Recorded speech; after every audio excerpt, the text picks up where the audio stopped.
Everybody stay calm. Everybody stay calm. It's been 3 days. Oh my gosh, you dirtbag. Okay. We need to keep him away from the apple. The apple has spawned. It's been 3 days.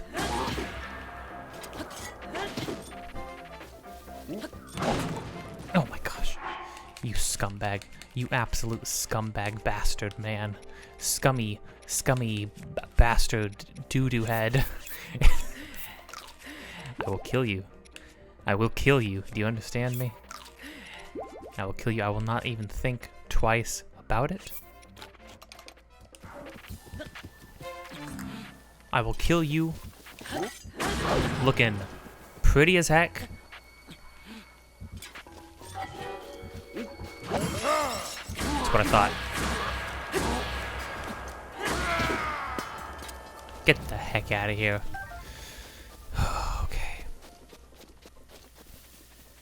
The apple has spawned. I'm creating a save. 3 days. Do you understand how long I just had my Switch sitting here running for 3 days? Not 3 days straight. I did stuff in game. I recorded Terrytown in game. I did so much. I waited so long. I looked up. I had to research how apple growth rate works. Found it turns out it's arbitrarily an hour per apple at least. I don't even know if it's true. I don't even know if it's true. I have a save now. But I am only human and I have hubris. Do you want to see a trick I picked up?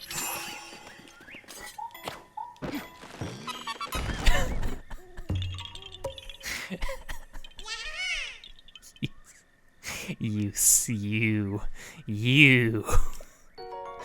I'm gonna take your bones. 899 Korok seeds. With that, I check off the last Korok seed on the interactive map. And we go to Hetsu. And if I have done everything correctly and there's not some random Korok seed that I missed somewhere out in the world right now, we are done. I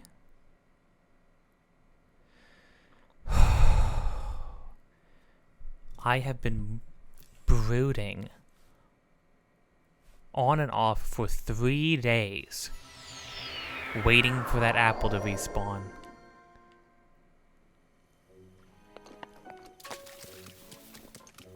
Hetsu, be kind to me. Did I get all your Korok seeds, Hetsu? You enlarged all your inventories. Thanks to you, my maraca sounds so shaky, shakety. But there's still some children of the forest out there. I'm sure they'd still love to meet you.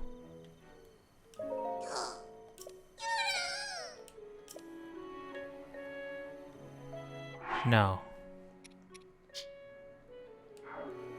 Did...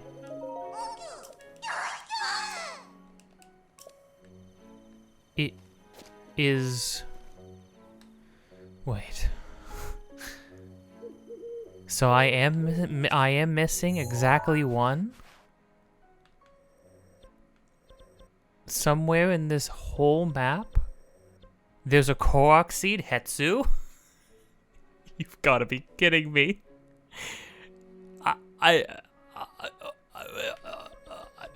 After all that, there's one Korok seed sitting out somewhere in this whole map. Hetsu. Hetsu! No! No! You can't! You can't do this to me. You simply mustn't do this to me. The ocean is going to take me. It's going to wash away my bones. It's the only way. It's the only way. This is the gold Skulltula all over again. 890. This is the gold Skulltula all over again. One core, except 100 times worse. One Korok seed. I don't even know. I'm gonna have to sit down and cross-reference every single Korok seed. It must have happened one of the times when my progress on the map got erased. Oh, good heavens. I guess I can check the areas that I have not crossed through, maybe? Maybe that would be a good way to see. I'm gonna consume my own... I'm going to eat of my own flesh. Well, anyways, I'll see you in a minute.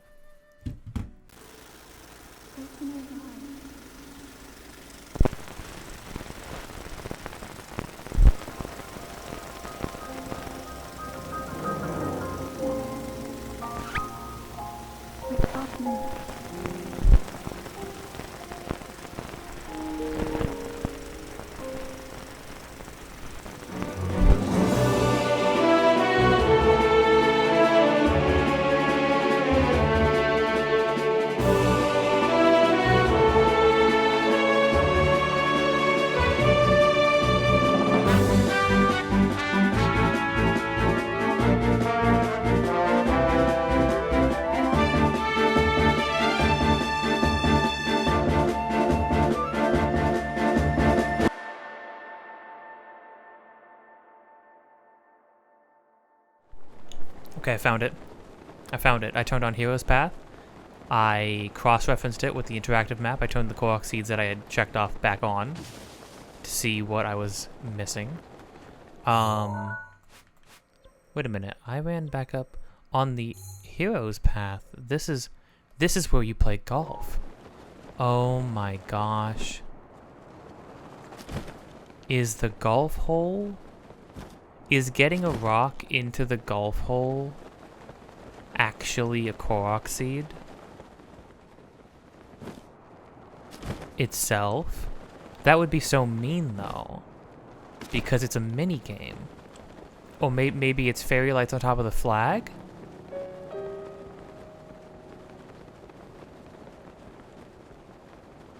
I mean, I can check. I can literally click on the thing right now, right? Why would I have checked this? It's fairy lights on top of the flag.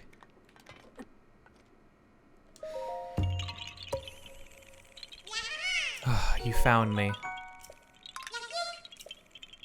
You found all the hidden Koroks. You should tell Hetsu the good news.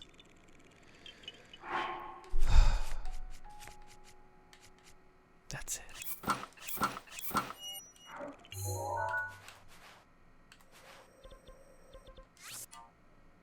That's it. No wonder I missed that one. An honest mistake. Honestly, it is so incredibly impressive that after this entire game, I was only one off. I only misclicked one of them.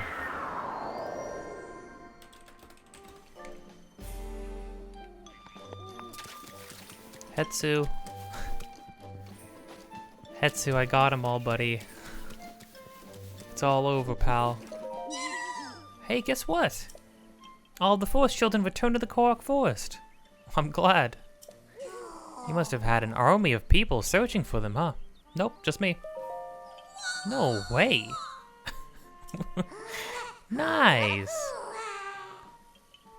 Thanks. Thanks, Hetsu. Hey, Hetsu. You better keep track of those kids.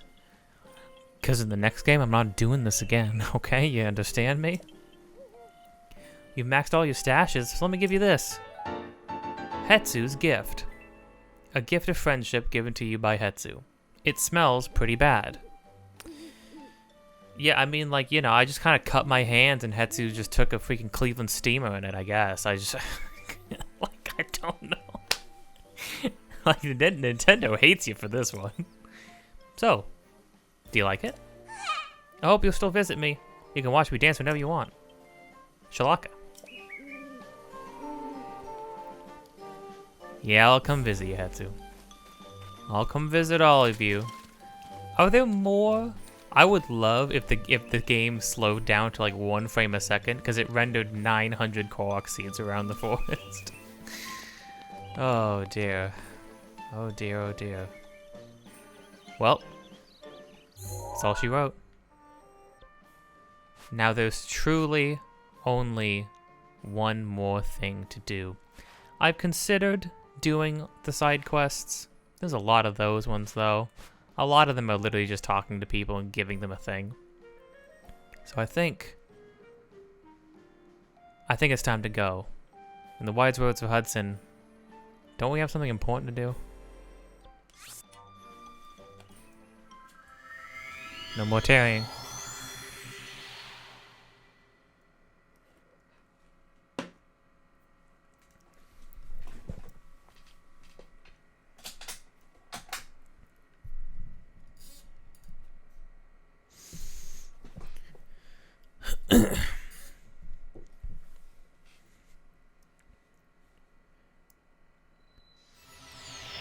The feelings I have right now are only gonna be rivaled by whatever I end up feeling at the end of Tears of the Kingdom.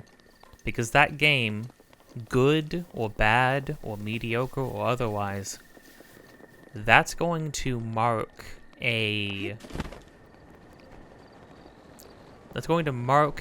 very real landmark in my life. It's going to feel like a checkpoint. I've been playing these games. I've been obsessed with these games since Ocarina of Time for as long as I can remember. Since when I first started having memories, even. I remember Ocarina of Time. In case it wasn't clear why these things are important, you can say, oh, but video games are just video games, you know? Yeah, blah, blah, blah, nothing's sacred. We're all gonna die someday. I like Zelda games. I like them because they're good. And I kind of don't care outside of that. First things first, though. Hello, ma'am.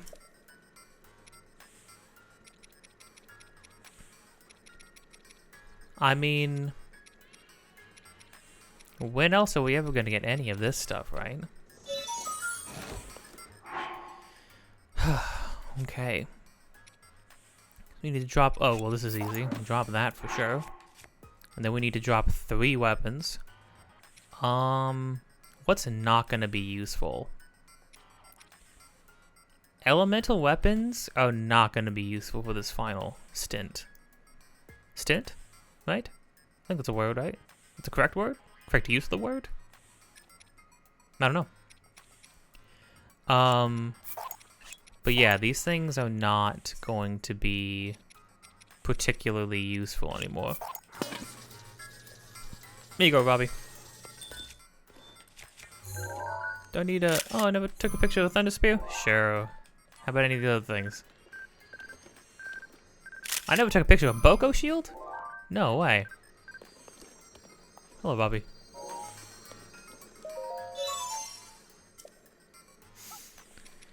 Okay, yes, please.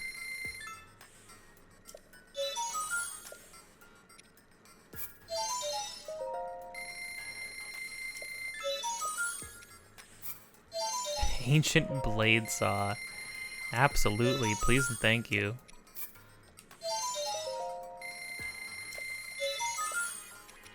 Oh, a bow. Ancient bow. Got so much of this stuff. Surely let's take that. I mean, yeah, I've got a million freaking Lionel bows and stuff. Sure. Drop one of these. Who cares anymore? Game, it's over, guys. You can't take it with you, okay? So freaking... drop this junk and let's move on. Unless you can take it with you into Tears of the Kingdom, but I freaking doubt it. Oh, I can make so many of these. What the heck? Oh, wait, no, they also take money. I forgot that I'm also paying money. That's really the only barrier here.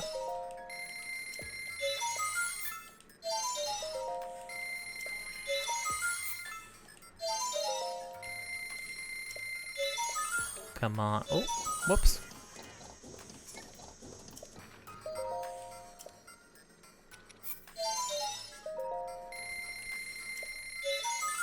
Oh, it takes normal arrows to make these too. Well, it's a good thing. So, for some reason, all of the normal arrows respawned in every beetle. Every spot where beetle is, and every shop around Hyrule. I don't know why. But I mean, I'll gladly take it. I'm gonna get 50 ancient arrows. I'm going to treat the final fight in a very specific way. We're already way overpowered for it. And getting all the divine beasts makes you even more overpowered for a reason that you'll see. So don't think I'm gonna run in there and just blindly cheese the whole thing. Okay, now there's no delaying.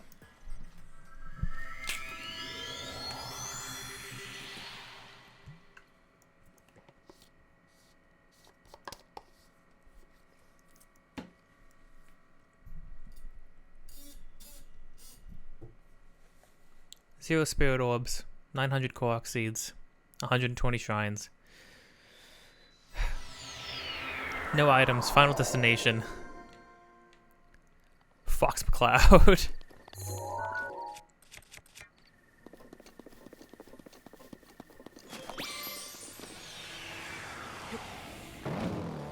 We have a motorcycle.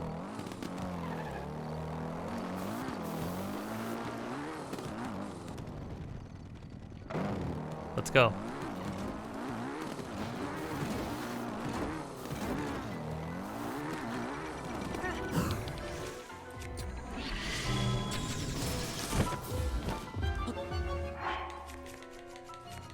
Starters, we could definitely use some food. You think this is enough healing items and stuff? Sure. Daruk's protection is now ready to roll. Just in time, Daruk. Can't have a party without you.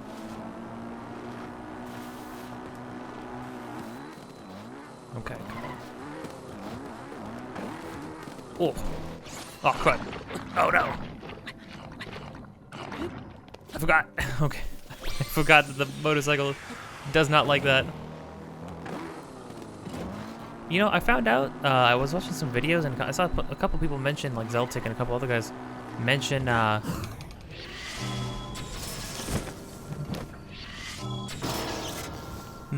that the Forgotten Temple, the one that has a massive, I remember I made note that it has like a massive statue Hylia, it's like the biggest one in the whole game. And I realized, or people had mentioned, that the only statue of Hylia that we've seen that size anywhere else in the series is the only one where Hylia is mentioned. It's freaking Skyward Sword, and in the Forgotten Temple, the way it's shaped is particularly noteworthy. It's kind of like the Sacred Grounds in Skyward Sword, but then also,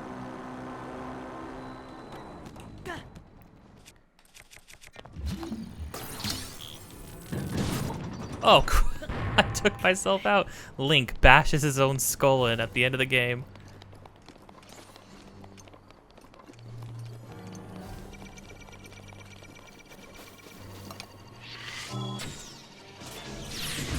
Oh, you don't say. Ow.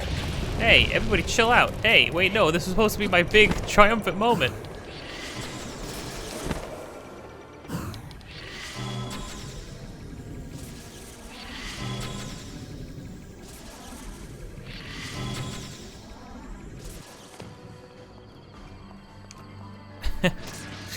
I bash my own head in with a door, get just comboed. Like, they got me in an air combo right there too. What is if there was a quote-unquote intentional route, like no climbing or anything, what would it be? So that's all blocked off by gunk. So what, you'd cross into here? Oh, wait. I almost forgot. There's something we need to do. There is somewhere we need to visit first.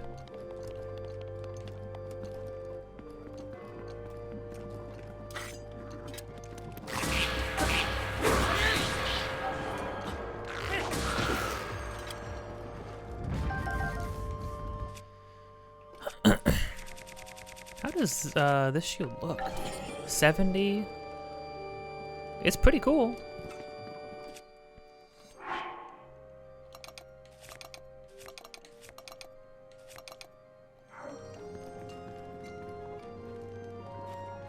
Zelda's tower was this way.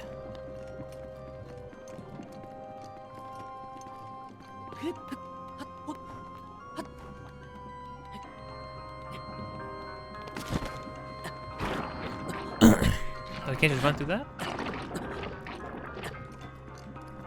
Yucky.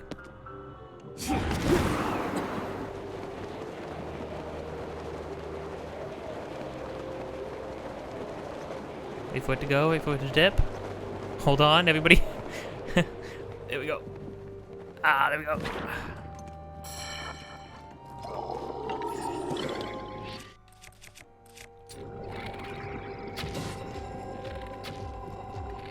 In the section of the compendium where all the floating skull enemies are, there's like a bunch of spots missing. Don't know what the heck it is though. Do these guys? No. These guys aren't nothing.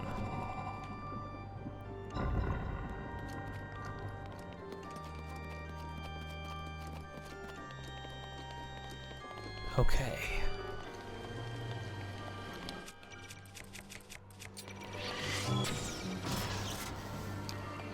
Thank you. I think the ancient weapons do extra damage to these enemies as well. I could be wrong though.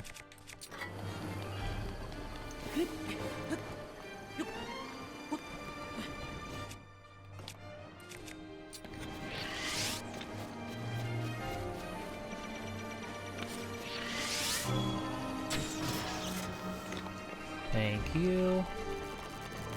We're climbing up this way. Ba-da-ba. Ba-da-ba-ba. The music has this air of triumph to it, too. Like, as dire as things are, we're getting stuff done. No, I don't need to send him to EBDB.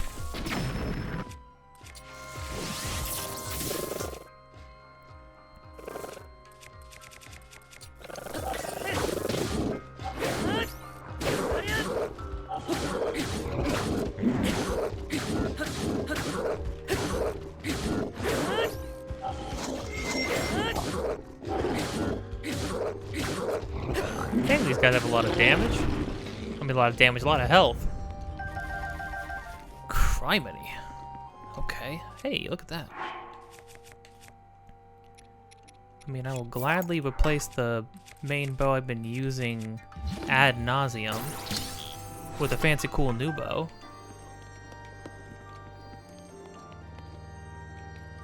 Did I ever take a picture of... surely I did. I found these at the very beginning of the game. They're very cool. They just don't appear very often, if at all.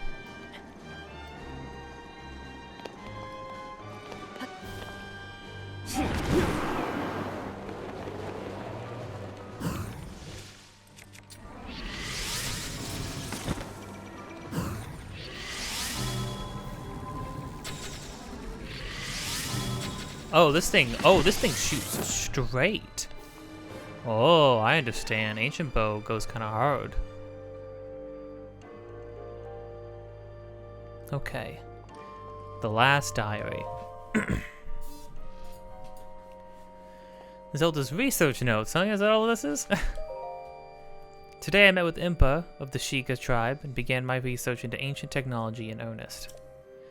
Impa introduced me to Pura and Robbie, other respected members of her tribe. Tomorrow I embark on an excavation with them. We hope to find ancient tech with which to operate the guidance stones. Today, we uncovered some ancient technology that we believe may have the power to control the guidance stone. It is a rectangular object, small enough to be held in two hands. Sheikah text is featured prominently on it. It is made of an unknown material, but we believe it is the same as the shrines scattered across each region. Impa proposed that I hold on to it for now. Hope that it leads to some new developments in our research. The stone relic we discovered has been named. We are calling it the Sheikah Slate. We have not found any mention of a name for this object in the records we have unearthed so far. We're going to call it the iPad. that would work, but I like EYE because it has a big eye on the back of it. That's stupid. Stupid of me to say, but if you are watching this and you've watched any other part of this playthrough, my stupidity should not be news. Nevertheless, Pura insisted we call it the Sheikah Slate, as the relic is a slate made by the Sheikah tribe. Feels a bit on the nose to me, but it was not a fight I thought I could win. Yeah, can't be fighting Pura now. We did it. We were finally able to restore some functionality to the Sheikah Slate. We have discovered that this stone slate is capable of producing images, perfect likenesses of things you pointed at. Unlike normal pictures drawn by hand, this requires no artist to capture anything in perfect detail. I deeply admire the accomplishments of Sheikah technology. Still, I know there is more to learn. There must be. We believe the Sheikah Slate may have a function that will allow it to control the Guidance Stone. We must continue our research, and quickly.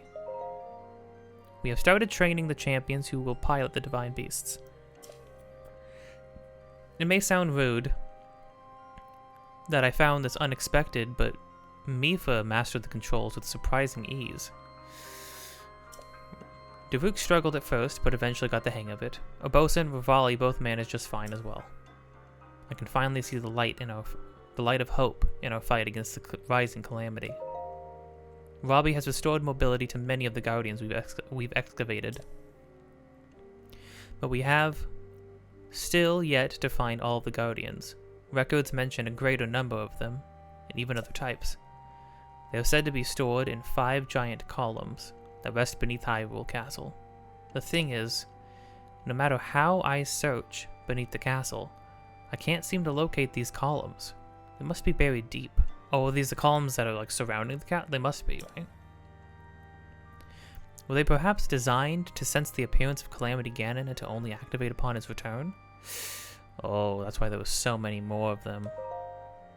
Countless ancient structures are being discovered across Hyrule, but all attempts to enter them have failed. Records indicate that these are facilities designed to train the hero, who is fated to combat the calamity. But the crucial activation mechanism remains a mystery. Is the Sheikah Slate the key to activating them? That is Purist theory, and I concur. And yet, my experiments so far have been fruitless. Still, we must exhaustively investigate all means of opposing the calamity. We must not give up, no matter what. I spoke with Pura about the Shrine of Resurrection we discovered earlier. As we speculated, this particular shrine is in fact a medical facility with the power to heal. It also has a long-term stasis function that can be activated and maintained until healing is complete. I like how they... the Shrine of Resurrection is not some random, like magical force that just happened to be able to keep Link alive. It was like basically a medical bay that they discovered long before ever needing to use it. So they just happened. Of course, there's still it's still convenient that they found something like that, but with all the other kind of technology around, it's not unbelievable that there would be one thing specifically meant to sort of like put somebody in stasis until they could be like healed fully. In the war against the calamity 10,000 years ago, were the injuries so great as to necessitate such a facility? I mean, I wonder if Ganondorf in the next game is going to try to use the Shrine of Resurrection to heal himself. What if they do an inverse of this game? How, like, the more you play the game, the easier the final confrontation becomes, but in the next game, the more you play it, the harder it becomes, because you give Ganondorf more time to recover after being locked away for so long. That would be really interesting. That way, like, if you've gone through the whole game, gotten everything, gotten every sort of, like, buff and edge against enemies as that you can, the final confrontation is actually like more difficult to match you, that would be kind of cool. If so, I will remain uneasy until we have made all adjustments necessary to restore it to full working order. I can only pray that even if Calamity Ganon returns, our battle will not require the Shrine of Resurrection's power. So those were her research notes.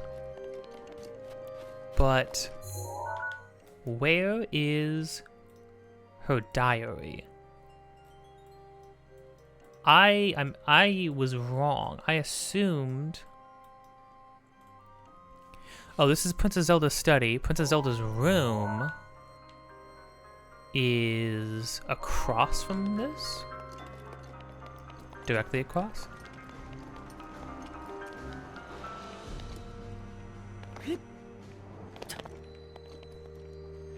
Oh yeah, Princess Zelda's room. Rivali's Gale is now ready. Ah, here we go. Princess, read Zelda's diary. Zelda immediately in your head. Link, stop. Stop. Stop it, Link. Link, I'll never speak to you again. I don't care if you save me. After meeting with the champions, I left to research the ancient technology, but nothing of note came of my research. The return of Ganon looms, a dark force taunting us from afar. I must learn all I can about the relic so we can stop him. If the fortune teller's prophecy is to be believed, there isn't much time left. But turning over these thoughts in my head puts me ill at ease. I suppose I should turn in for the night. P.S. Tomorrow my father is assigning him as my appointed knight. I set out for Goron City today to make some adjustments to Divine Beast Varudania. I still recall feeling his eyes on me as I walked ahead. The feeling stayed with me so long, I grew anxious and weary. It is the same feeling I've felt in his company. Still not a word passes his lips. Feeling I felt before in his company. Like, I really like this because of what this turns into. I never know what he's thinking. Makes my imagination run wild, guessing what he is thinking but will not say. What does the boy chosen by the sword that seals the darkness think of me? Will I ever truly know? Then I suppose it's simple. A daughter of Hyrule's royal family, yet unable to use sealing magic. He must despise me. I said something awful to him today. My research was going nowhere. I was feeling depressed, and I had told him repeatedly not to accompany me. But he did anyways, as he always does, so I yelled at him without restraint. He seemed confused by my anger. I feel terribly guilty. That guilt only makes me more agitated than I was before. Yeah, that's kind of how it works. You say something you know you shouldn't have, and then you just get more pissed off that it even happened to begin with. I'm unsure how to put today's events into words. Words so often evade me lately, now more than ever. He saved me, without a thought for his own life. He protected me from the ruthless blades of the Yiga clan. Though I've been cold to him all this time, taking my selfish and childish anger out on him at every turn, still, he was there for me. I won't ever forget that. Tomorrow I shall apologize for all that has transpired between us. And then I will try talking to him. To Link. It's worth a shot. Bit by bit, I've gotten Link to open up to me. Turns out he's quite a glutton. He can't resist a delicious meal. When I finally got around to asking why he's so quiet all the time, I could tell it was difficult for him to say, but he did. With so much at stake and so many eyes upon him, he feels it necessary to stay strong and silently bear any burden. He's just trying to do his best. That's it. It's like when Mipha saw him again. That's interesting because this goes for what Mipha was saying about how he wasn't smiling, barely spoke. Which is very unlike him from when he was a kid, and it's like, yeah, it's because listen, everybody has a tall order and like huge responsibility set out in front of him. He has to stand in front of a demon with nothing but a magic sword. Like, yeah, I think I think for some kid who had aspirations of being just a knight, just another knight in the lineup, yeah, I can imagine that this was pretty, this was a pretty intense burden to be placed on his shoulders. But then also, I think it also just plays into, like, the fact that he wasn't expressing this thought to anybody, or he wasn't, or he just stayed quiet and just stayed, like, again, it's that whole thing that we've been mentioning all game, that I've mentioned all game, of this Link is very much direct. He's very direct. So when he thinks to himself, I need to be strong, that translates in his brain to, I'm just not going to say anything. I'm just going to stay quiet and stoic. That's what strong, courageous men look like. And then that's what he did. And that was like, it was the most socially awkward and inept translation of how he should be acting ever. It's hilarious. I really like this Link. It's weird to say, because, I mean, again, no Link has, like, layers to them, really, you know? There's passing glances, there's looks, there's things like that. I wish this Link had a diary somewhere. I know in the Japanese version of the game, the quest descriptions kind of act as Link's diary. They're all written in first person instead of the game telling you in English. It's all you this, you that. In the Japanese version, it's all I this, I that, or like this happened to me. This is how I thought. This is what I think about it. And Link actually, like, you know, has a little bit of personality conveyed through that. I don't know why they changed it in the translation. I think that's kind of sucky. But oh well. Unless that was like old texts that people pulled from, like that used to be in the Japanese version. I don't know. A feeling I know all too well. For him, it has caused him to stop outwardly expressing his thoughts and feelings. Which is so sad. That he felt like he couldn't express any concern to anybody. And then of all people to be able to express it to, the person he's been tasked with protecting. The one person he would for sure not want to be concerned about anything, but I think that goes to show, like, how comfortable they had become with each other eventually. I mean, they spent, like, weeks and weeks and months and months and months just alone, the two of them, with all the traveling they had to do. It was just the two of them constantly. And we've seen how big the world is. It's a long way from one end of the map to the other. I always believed him to be simply a gifted person who had never faced a day of hardship. How wrong I was. Everyone has struggles that go unseen by the world. That's what the Champion's Ballad highlighted, yeah. I was so absorbed with my own problems, I failed to see his. To be fair, Zelda, you were getting actively bashed on a daily basis about your struggles, so, you know, I don't really blame you for maybe not considering that somebody else might be going through it a little bit. I wish to talk to him more and to see what lies beneath those calm waters, to hear him speak freely and openly. And perhaps I, too, will be able to bare my soul to him and share the demons that have plagued me all these years. I wonder if we're going to get new diaries in the next game. Surely, right? Well, it depends on how long between this game and the next game. I guess we'll see. We'll see. Father scolded me again today. He told me I have nothing more... Oh, he told me I am to have nothing more to do with researching ancient technology. He insisted that I focus instead on training that will help me awaken my sealing magic. I was so frustrated and ashamed, I could not even speak.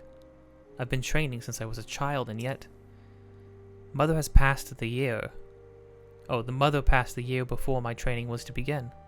In losing her, I lost not only just a mother, but a teacher. Mother used to smile and tell me, Zelda, my love, all will be well in the end. You can do anything. But she was wrong. No matter how I try and how much time passes, the sealing power that is my birthright evades me. Tomorrow I journey with Link to the Spring of Power to train, but this, too, will end in failure, such is my curse. I had a dream last night. In a place consumed by darkness, a lone woman gazed at me, hollowed by blinding light. I sensed she was not of this world. I don't know if she was a fairy or a goddess, but she was beautiful. Her lips spoke urgently, but her voice did not reach me. Would I have heard her if my power was awoken?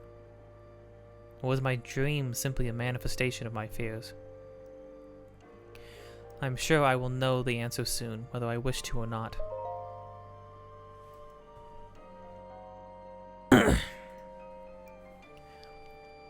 I turned 17 today. That means this is the day I will finally be allowed to train at the Spring of Wisdom. When Link arrives, we will set out for Mount Lanayru. The other champions will accompany us there. I have not seen my father since he scolded me. Things are too strained now. I will meet him when I return. Actually, I've had a horrible feeling ever since that weird dream. No one would believe a failure of a princess, but right now, for no particular reason, I am filled with the strange and terrible certainty that something awful is about to happen. Oh, the way they spaced those out. And she was right. King Rome was too late. And Zelda was right on the money.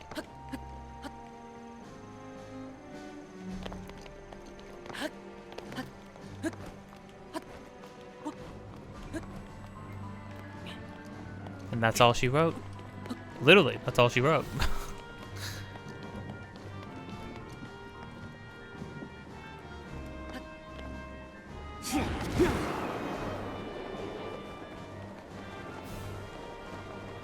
Now, as much as I love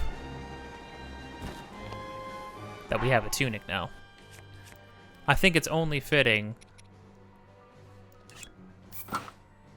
as remembrance for the people who came before us. And like, you know, it was noted, Zelda made these herself. So this is the tunic that we're rocking now. Should we keep the short shorts on? Yeah, what the heck.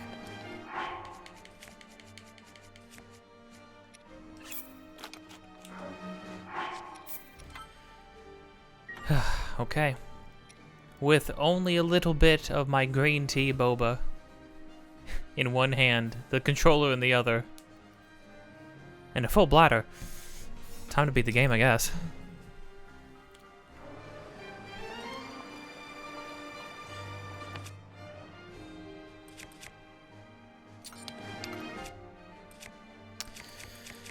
Oh.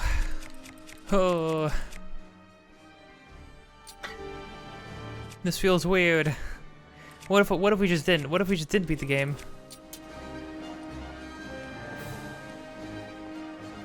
Yeah, whatever. Oh, man, I forgot about that. Oh, it's got guardians growing in it. What the crud?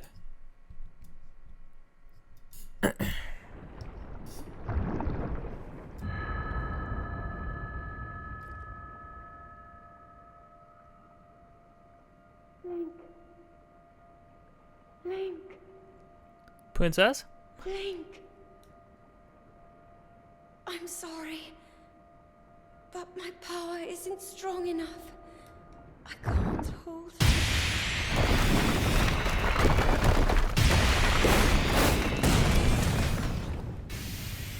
Man, I hope we get more cutscenes.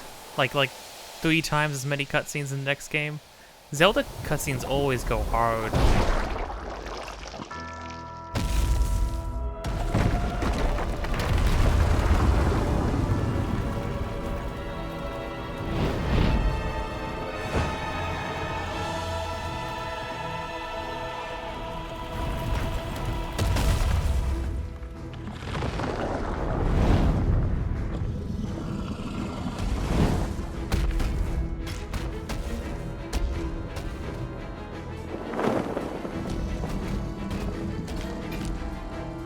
This is such a FromSoft kind of design.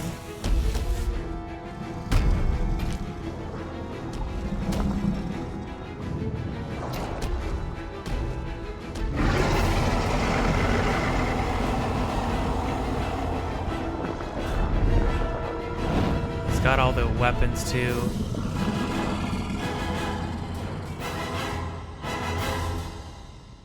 Now my moment has finally come. Brace yourself, Ganon, for the sting of my revenge! We're just gonna casually nuke him from orbit really quick before starting. This will be our final opportunity. We will not fail. I don't care who you are, this is freaking sick. I'm a sucker for this kind of stuff. Now, open up wide, Ganon!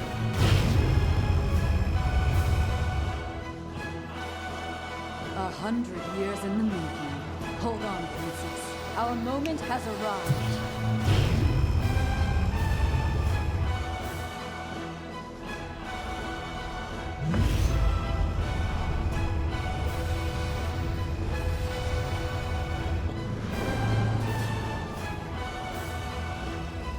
like, holy crap.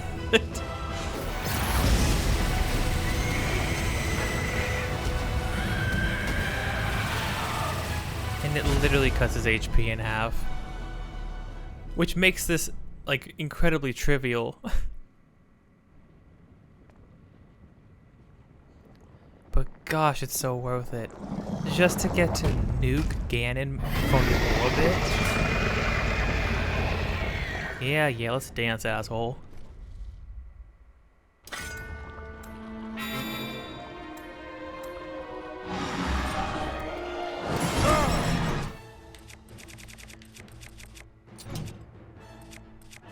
Okay, first things first, let's,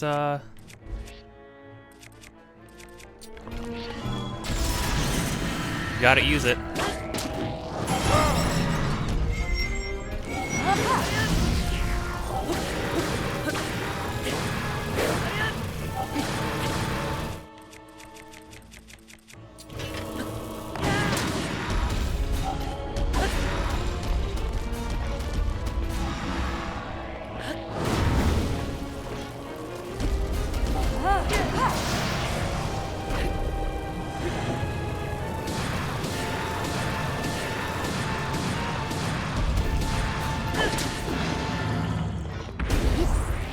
Oh.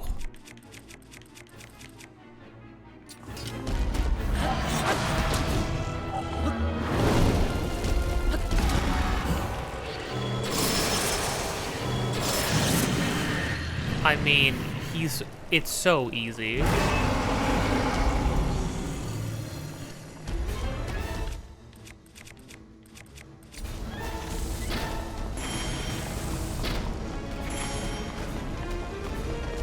He's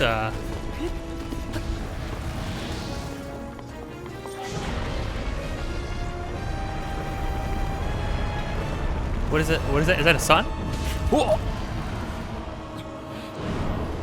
What? Oh no, it's How Long all over again. Oh, I don't like the way he moves. Got him. Oh dang it, freaking. I can't believe I got that.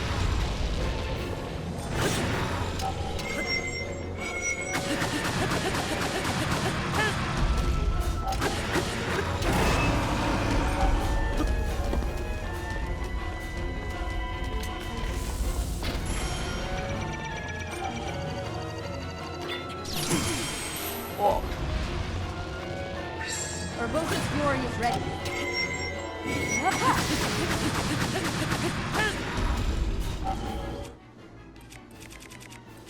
Okay, I've used everybody a little bit. Let's see what I got.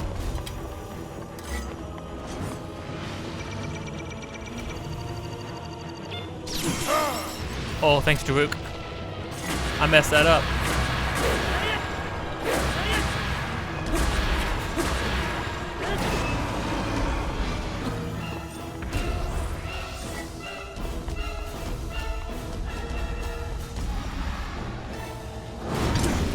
Whoa.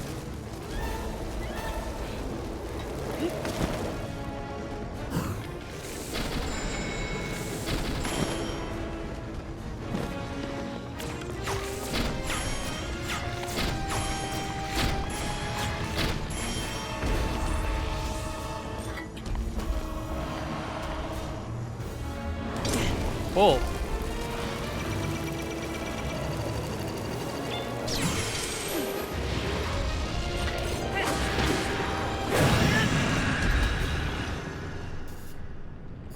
There should have been like 5 phases to this fight.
They did give me JJ. I gotta use JJ, right? The OG? Ganon was born out of a dark past. He is a pure embodiment of the ancient evil that is reborn time and time again. He has given up on reincarnation and assumed his pure, enraged form. If set free upon our world, the destruction will be unlike anything ever seen before. Until Tears of the Kingdom, you mean? Dark Beast Ganon. I entrust you with the bow of light, a powerful weapon in the face of evil. Link, you may not yet be at a point where you have fully recovered your power, or all of your memories. But courage need not be remembered, for it is never forgotten.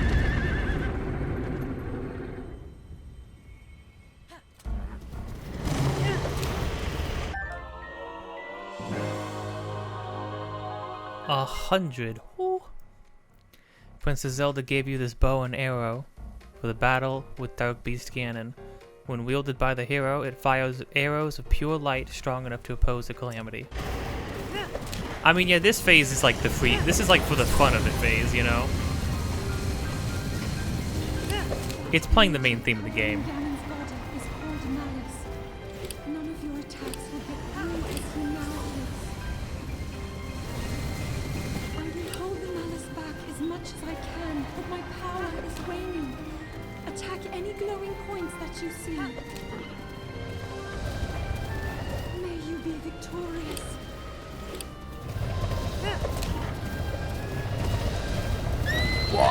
JJ, no! My horse! Shoot a glowing arrow.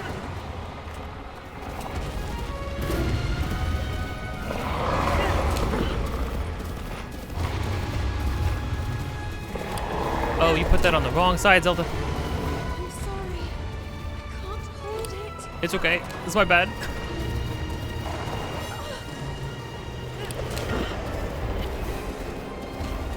Maybe I should stop and feed JJ some apples.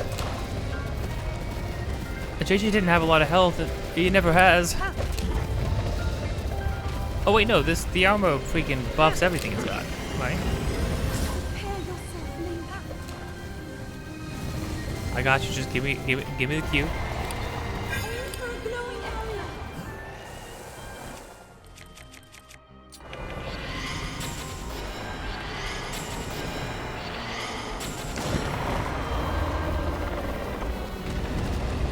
Ganon's power is weakening.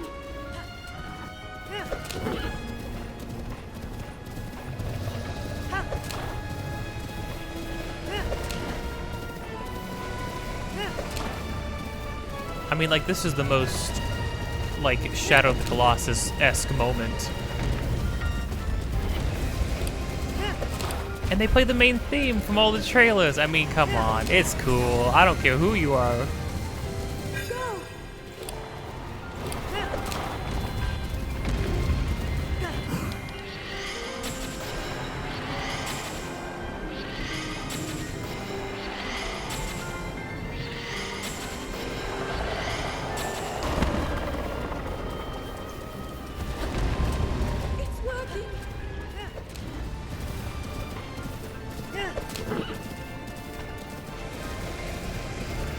What's he doing?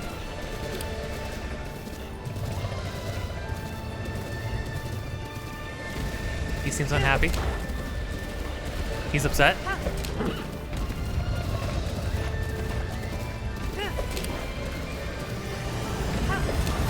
Oh, freaking get out!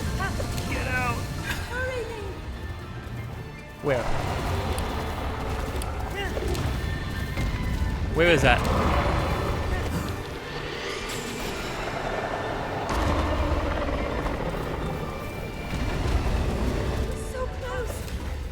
Yeah, we are. We're too close.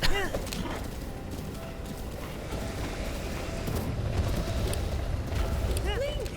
Look up there.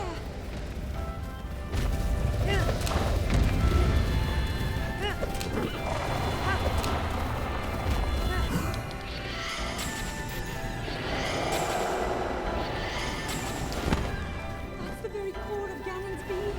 Do what you must, Link. What do you mean?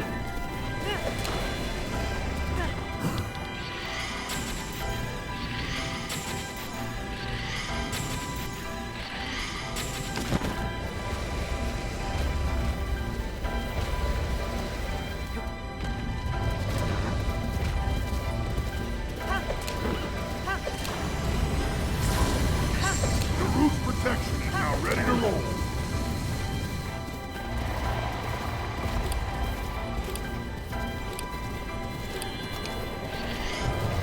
Use his attacks to your advantage. Oh. Oh, I see.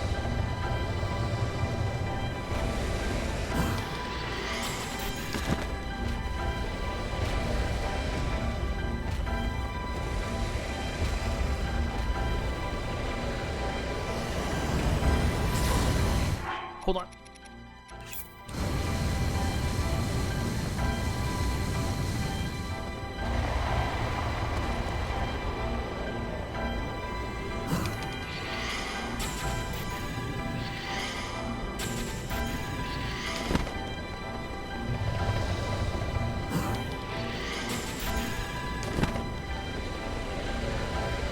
Oh, this power's repeating a lot. It makes me feel like something was supposed to happen.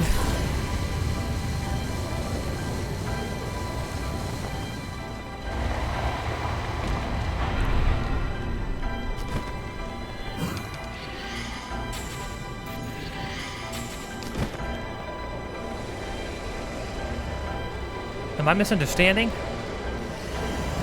Oh, this moment feels like it was supposed to be over like a long time ago. JJ, you still alive?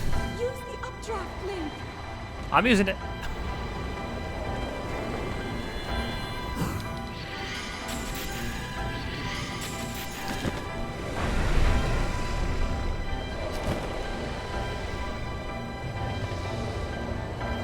Zelda, you gotta help me out.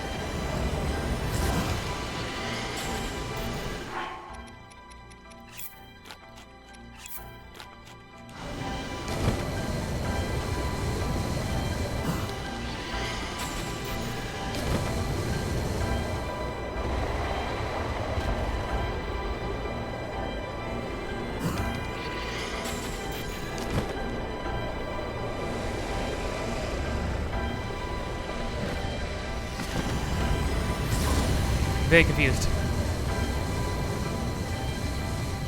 Okay, I'll just wait. What does it look like?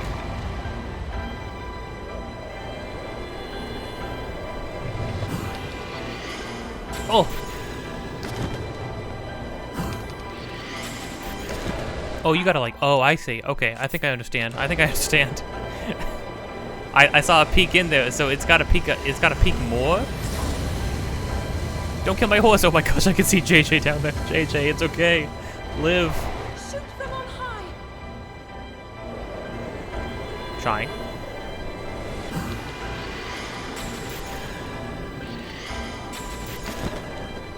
Oh, was that not enough? Maybe I gotta be closer? Oh gosh, okay. Okay, I'm just gonna wait. I'm just gonna wait a long time.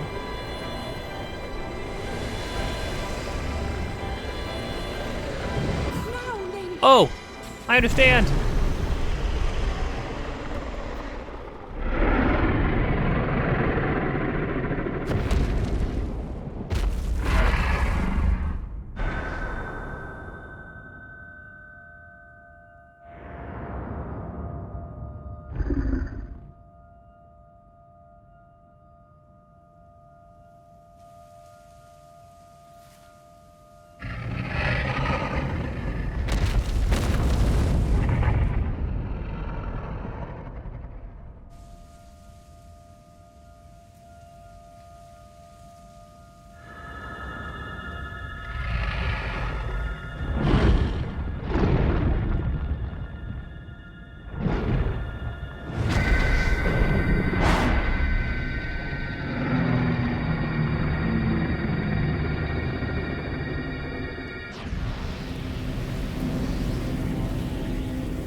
I've been keeping watch over you all this time.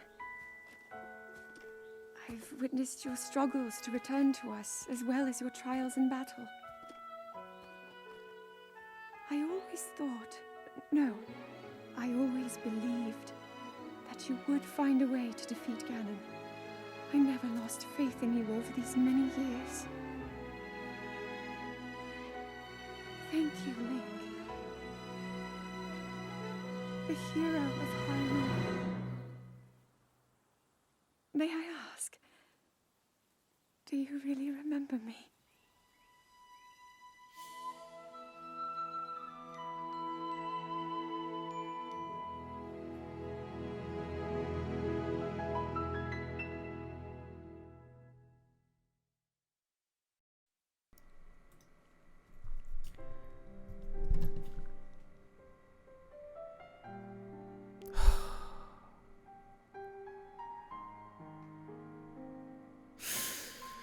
Okay. What a perfect, simple, innocent question to ask after everything she's been through. All she wants to know. Do you really remember? Like, do you remember me? It feels almost like asking, am I not alone anymore? Are we not gonna be alone anymore?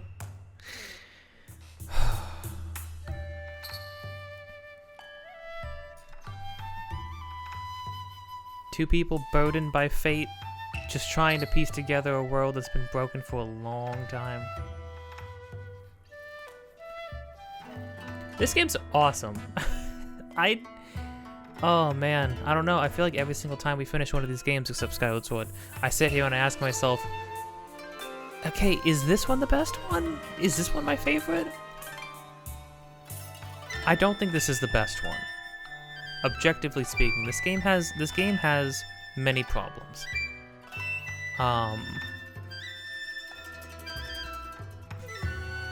Enemy scaling, enemy variety, material use, combat repetitiveness, dungeon design. It's got a lot of problems. It is not a perfect game. Oh, this music! Let's freaking go on, baby. Let's go. It is by no means a perfect game, and yet it might actually be my favorite Zelda game. I don't know what it is about this one. It feels like it does so many things. When this game is at its best, it is capturing the essence of what I feel like Zelda always has been, which is the adventure. It's about the adventure. It's about all of the in-between. It's not about where you start and where you end. It's just about everything that happens in between.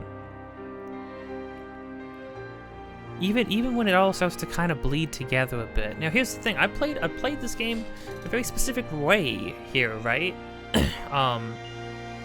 Would I recommend you 100% this game? No. No, gosh no. Absolutely not. Absolutely not. Do I think you're wrong for doing so? No. I mean, maybe the developers would say so, but if we're going to say that people can't play a game, like, the way you play a game or the way you enjoy a game is wrong, like, is not wrong, right? Then you going out of your way to do all the things in it is also not wrong. I think it is important to acknowledge the intention of the designers, though. Yeah, you're clearly not supposed to get all the Korok seeds. I think if there's any aspect of the game that, like, you are meant to complete, it would be shrines, because those are the puzzles. Those are the puzzles, and those essentially are the replacement for, like, true dungeons. The Divine Beasts, except for the last one, except for the DLC one, but that's how, can't really count that. That's like you gotta pay for that one. You gotta pay extra for that one. Having to pay extra for the best dungeon in the game, or the only good dungeon in the game, is kind of not great.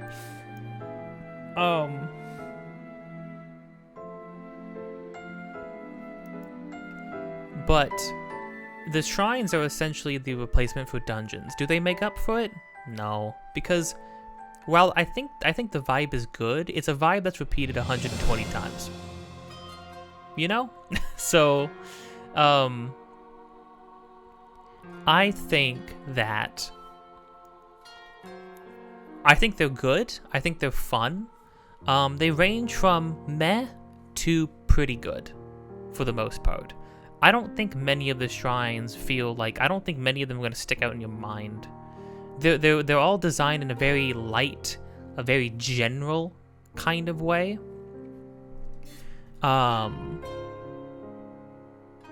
They all feel like they're designed in like an open way, but in a very simple open way. There's not a lot of complexity to them, whereas me and my friend were talking about this the other day, and they brought up a point, which is that when a puzzle has one single solution,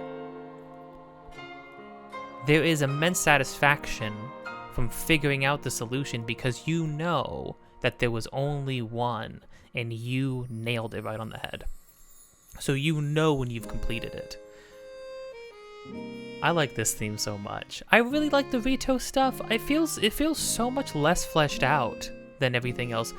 When I was recording the parts earlier today, the Rito stuff, I got there and in like 15 minutes, I arrived and got to the Divine Beast. And essentially, if I hadn't just like spent so much time talking to people, it would have only been like 10 to 15 minutes of between arriving at the location, getting into the Divine Beast, which feels so much different than every other location. I don't know what happened to the Rito, which is sad, because I mean I think the Tabantha region is pretty good. The Heba region sucks. I'm sorry, Snowy Mountain, getting all the Korok seeds in that place, Korok seeds aside, I think Heba region sucks, period. I would not want to explore that even casually. I don't think I did.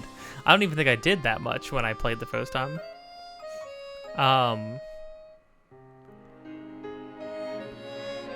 But you know, the shrines and the puzzles in this one, the divine beasts as well, they're all designed because of all these systems the game's working and trying to balance the whole time.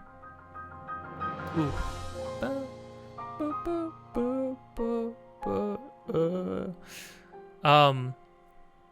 All these systems that the game's trying to is in this constant balancing act with, right?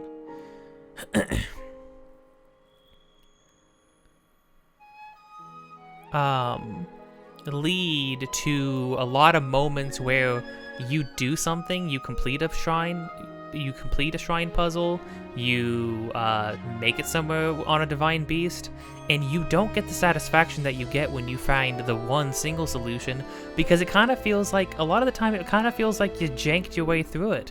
A lot of the divine beasts, there were many moments where I was just sort of clinging desperately onto a ledge, and it's like, okay, I guess that's what I was supposed to do? Everything always worked out. Thank you, Ajinuma, and everybody else, too. It feels like... Oh, this was that original gameplay trailer they showed. Oh, I love the instrumentation they use for this. It's so nice. Oh, Water was still around to be an executive producer on this. My heart.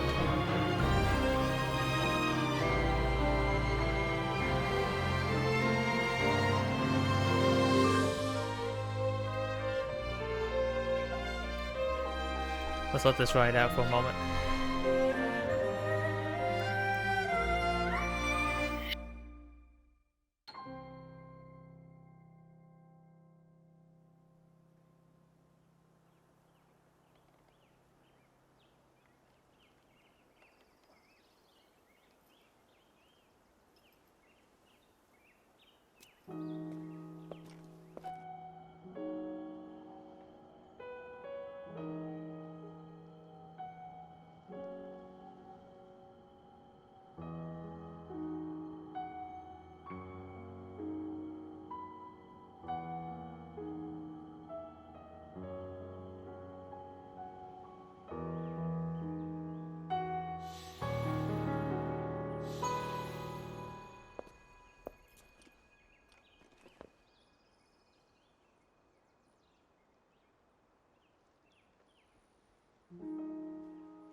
We'll make our way to Zora's domain.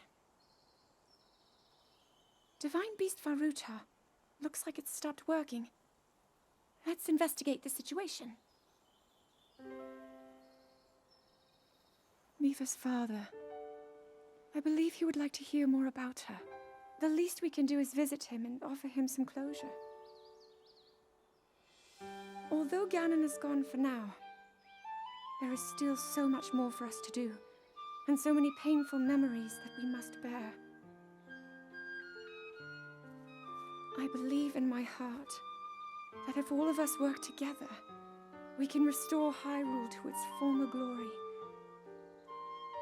Perhaps even beyond, but it all must start with us. Let's be off.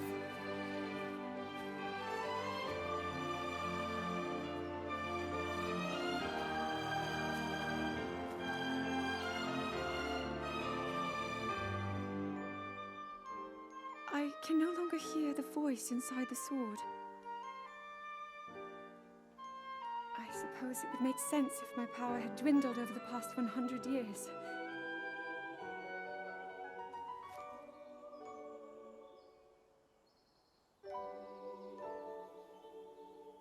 I'm surprised to admit it, but I can accept that.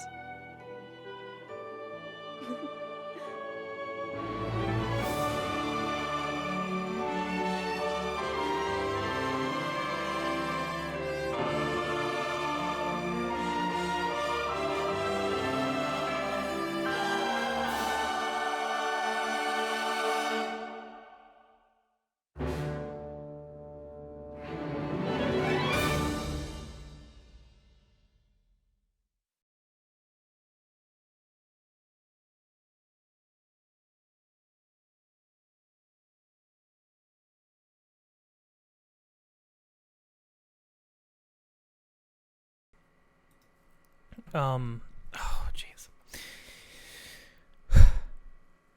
When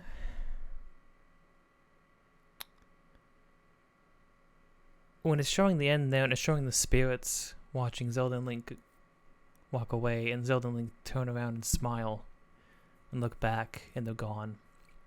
And the petals from the Silent Princess are blowing in the wind. And it plays this theme from this game, and then it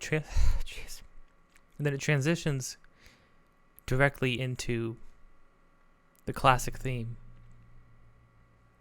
It just ruins me.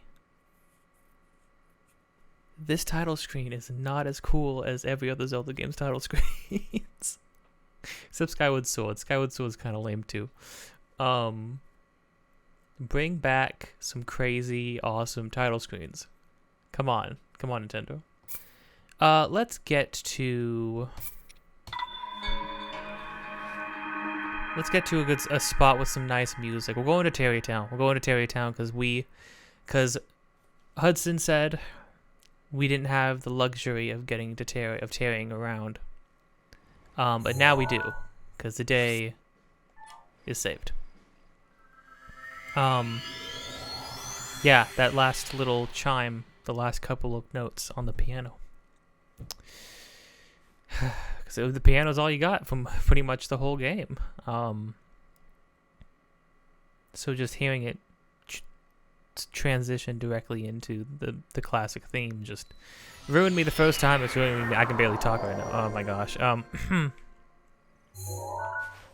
You know what? The fact that they gave me JJ for the final battle. They actually did give me JJ for the final battle. Amazing. JJ lived.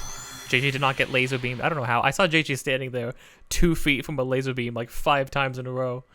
But then, also in the last cutscene, that extra cutscene at the end, after it said the end, that's what you get for Champion's Ballad. You get a little extra tidbit, which is interesting because that feels like the one thing that's sort of directly leading into the next game a little bit. We know that Zelda will not have her powers at the beginning of the next game. Oh.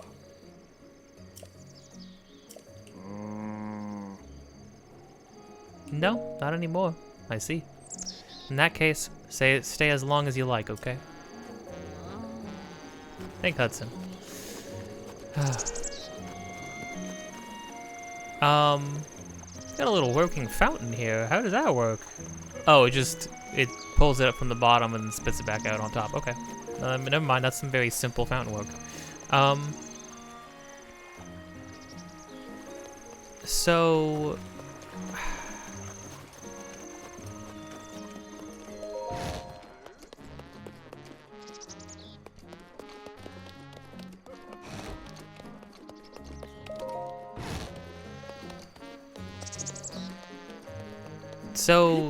yeah,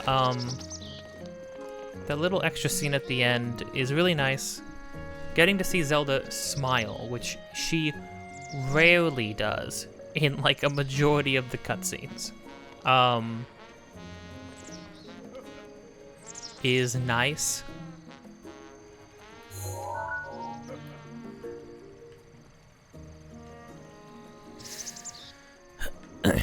But then also,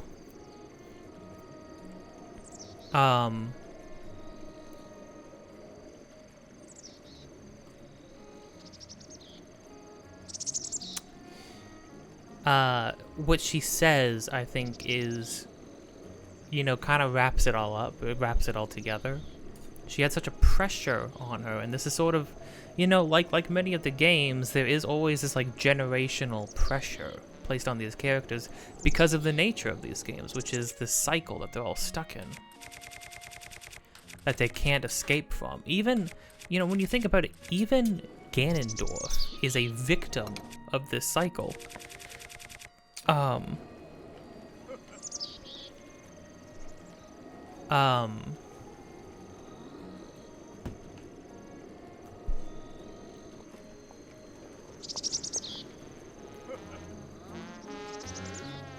It's weird, the music gets muted when you crouch down. That's interesting.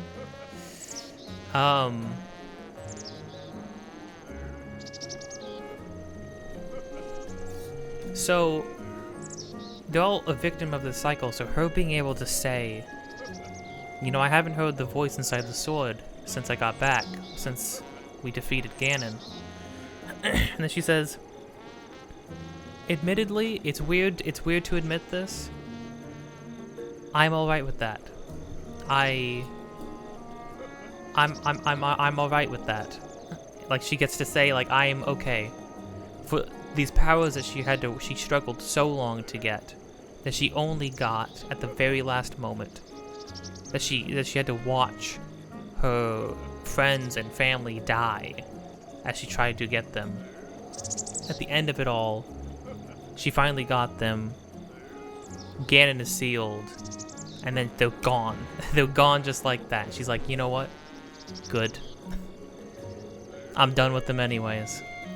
It's like you get to lift that burden off of yourself, and that's what this game. You know, there's a scene in oddly enough the Boondocks of all things, where the kid says, "Hey, Grandpa, what do you do when you can't do nothing, but there's nothing you can do?" And he says, "You do what you can."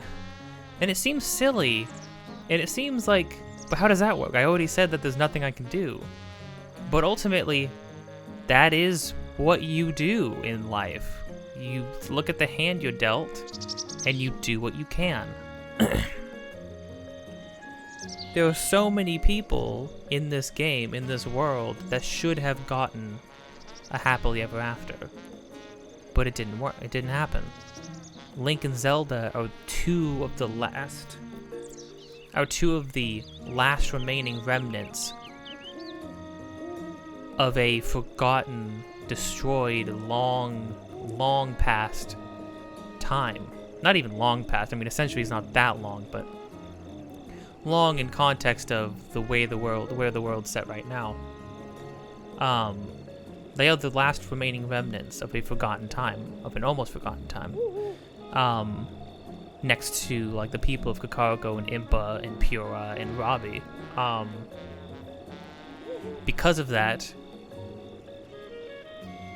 there's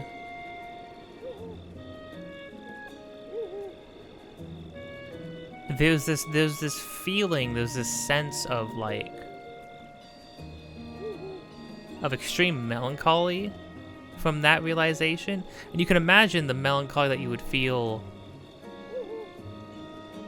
with that being your reality from their perspective, right? The fact that they're the only ones left. But at the same time, what do they have? Well, they have each other. Getting that last scene at the end, showing them just back to traveling around place to place all over again, is amazing. And clearly from Tears of the Kingdom, we see that that continues. That they're going to continue to be companions forever. I mean, presumably. Nintendo, for the love of everything, do not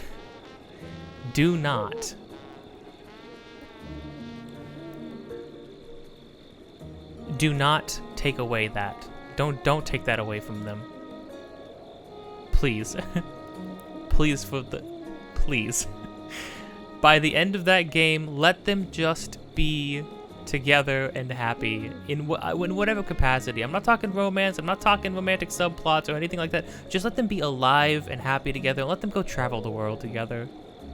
Let it be business as usual. These two characters deserve that at least. But then again, you know, it's a game about cycles. We don't know what this Ganondorf, which one it is, if it's any of the ones we've seen before so far in this series. If it's a brand new one. Who he is, what he's going to be about, what kind of Gandalf he's... He said leave no survivors. I've honestly never heard... None of the Ganondorfs ever talk about committing mass genocide. Have you thought about that?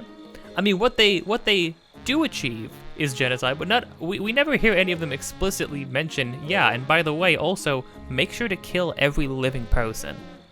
Like specifically make sure you kill every living person. Ocarina of Time Ganondorf, everybody wasn't dead. He could have gone and done that. Easily. Kakariko Village is like a couple yards away from the destroyed Hyrule. Wind Waker Ganon just wanted to bring land back. Just wanted to bring Hyrule back. Didn't want to get... He intentionally doesn't kill people in that game. Because it's not helping him towards his goal. He just wants to do one thing. Twilight Princess... Probably would have, seemed like he would have, and I mean that's why I think the theory is that this new Ganondorf with that big hole in his chest is going to be Twilight Princess Ganondorf, which makes sense. That the child timeline Ganondorf from Ocarina of Time going into Twilight Princess Ganondorf, going into this Ganondorf, who just is still just bloodthirsty, makes total sense because it's a Ganondorf that never learned his lesson, unlike Wind Waker's Ganondorf.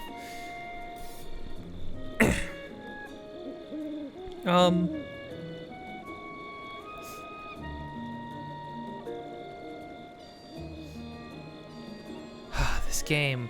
What a strange game. What a game that has so many conflicting things in it. It's the most Zelda game. It's not a Zelda game at all. It's everything you'd want. It's nothing that you would have asked for. The most traditional and the most untraditional. It's such a strange game, and they decided we're gonna do it again, except this time you have super glue. Like, what the crud? Oh my gosh. How weird, how strange. I can't believe I did it. I can't believe I 100%ed every 3D Zelda game. Every traditional 3D Zelda game. I know. Every time I say that, I can feel Phantom Hourglass's eyes staring at me. And Spirit Tracks too. Don't care. Not. Different kind. They're just different kinds of Zelda games, okay? This was a clean line going from Ocarina of Time, Majora's Mask, Wind Waker, Twilight Princess, Skyward Sword, Breath of the Wild. Clean line. I mean, heck, depending on what comes after Tears of the Kingdom, which, I mean, I know it's weird to why even talk about that now. It's not going to be for another decade, probably. But, I mean, after Tears of the Kingdom, which will probably get DLC, now you think about it, after Tears of the Kingdom, if they just keep going open world, I mean, pretty soon, when people do Legacy runs, they're going to have to do traditional 3D Zelda game, Legacy, and then open world Zelda Legacy. I mean, because this game really isn't like the other ones. There's a loose structure there, but like for as drastically different as each installment in the 3D Zelda games are, they still very much share the DNA though, very clearly. This game, not so much. It's got loose remnants. This game is a lot more like... It's oddly a lot more like the 2D ones. How it's like because the 2D games all have like a lot of them have like a very loosely open-ended like structure and design to them that this game seems to like obviously borrow from a lot. Except this game is specifically open world, which I wouldn't call like Link's Awakening or Link to the Past or the first Zelda game. You could argue they're open world. There is like a line, like a through line with Link to the Past and Zelda 1 and stuff like that. There's a through line, there's a path though, that's like meant to be taken. In this game, you can literally go straight to the end. People do. People just do that as well. So like, you know, Ugh. Do you realize I didn't break a single weapon?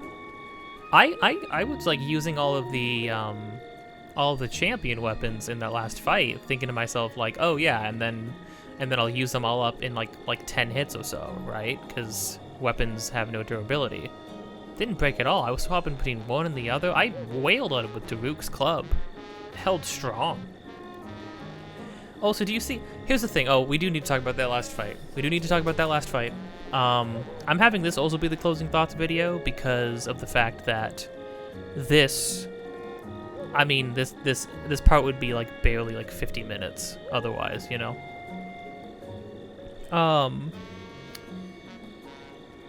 That last fight is pretty bad. You know? Here's the thing. The music building up, the cutscene that plays, it's all pretty sick. The feeling it gives you is good. The fight is bad. It's pretty bad. Calamity Ganon, him being this weird, big, robotic amalgamation thing, that just, again, well, first off, he barely attacked me. And you can shock him to stun him. I tossed away a bunch of my elemental weapons because I was so sure that, like, elements wouldn't work. But, like, Urbosa's Fury did, which I guess it's, like, your special ability, so maybe, like, that's how they justify it, but I don't think they should have let that work. It trivialized it. I got all the charges back in the fight, like, because of the Champion's Ballad giving you the faster regeneration. Having ancient arrows wipes the floor with him. That's why I had to stop using ancient arrows because I realized how much damage I was doing, especially using the triple shot with the swallow bow. It's too much. Hitting him in the head, getting crits, too much. And again, and not to mention, you start the fight by nuking him from orbit, which is a really cool scene and sequence to get from, like, going out of your way and doing all the divine beasts as intended. But to actually make him lose half his HP, like, ooh. It's really weird that going straight to Hyrule Castle isn't difficult because you go there with like 3 hearts. You go there naked with 3 hearts or anything like that, right? That's not why it's difficult. They literally increase the difficulty actively because what happens first when you arrive there, if you don't do any of the divine beasts, all of the blight Ganons that you fight throughout the game all show up there and you have to fight each one of them first. And then you have to fight Calamity Ganon with a full health bar. Why did you make it? They actively made it harder. On top of just the natural difficulty of trying to go through that entire final area with nothing but your underwear on and like a woodcutter's axe. It's super weird. It's a really odd choice. I really do honestly hope in the next game that the longer you play and the more you do, the harder it is. Not that it should be easy to go straight to the end, whatever the end, quote unquote, is. If the end is just Hyrule Castle again, that's what I expect it to be, but I hope they do something crazy with it then. Honestly, I would love to see at the beginning of the game, Hyrule Castle raises, and then halfway through the game, Hyrule Castle just completely breaks and crumbles away. I think that would be hilarious. Get rid of it. We've never seen Hyrule Castle fall, like permanently just completely destroyed. It's gonna be really interesting to see what state the world's in too. Oh, and then obviously I'm not gonna judge the Dark Beast Ganon part. That's the victory lap phase. Games have been doing victory lap phases forever in every genre of game. I love that stuff. Okay, I think that's fine. I think having your big final, the power of friendship wins the day moment is fine in your games, okay? As long as you deliver on the first part, as long as there is the challenge fight. And Calamity Ganon ain't it. You know who is it though? Maz Koshia. Which was also still easy because of how juiced I was. Honestly, the game's difficulty is infinitely more balanced the less you do in it. if you just casually go through it, still hit up all the divine beasts or whatever, but if you just casually go through the game, do what's along the way, do whatever you're interested in doing, you know, don't try to do everything, because really, honestly, don't. I wouldn't recommend it, and I don't know if I would ever do it again. Maybe in like 2 decades, when I remember that this game exists, after, you know, Zelda, Bubba's Big Birthday Bash comes out, which is like the 16th Zelda game ever, 3D Zelda game, open world, in VR or something. And I remember that this game exists, and this game's like an old dusty classic. Maybe then I'll do a 100% run again. It's weird. It's not even that I think what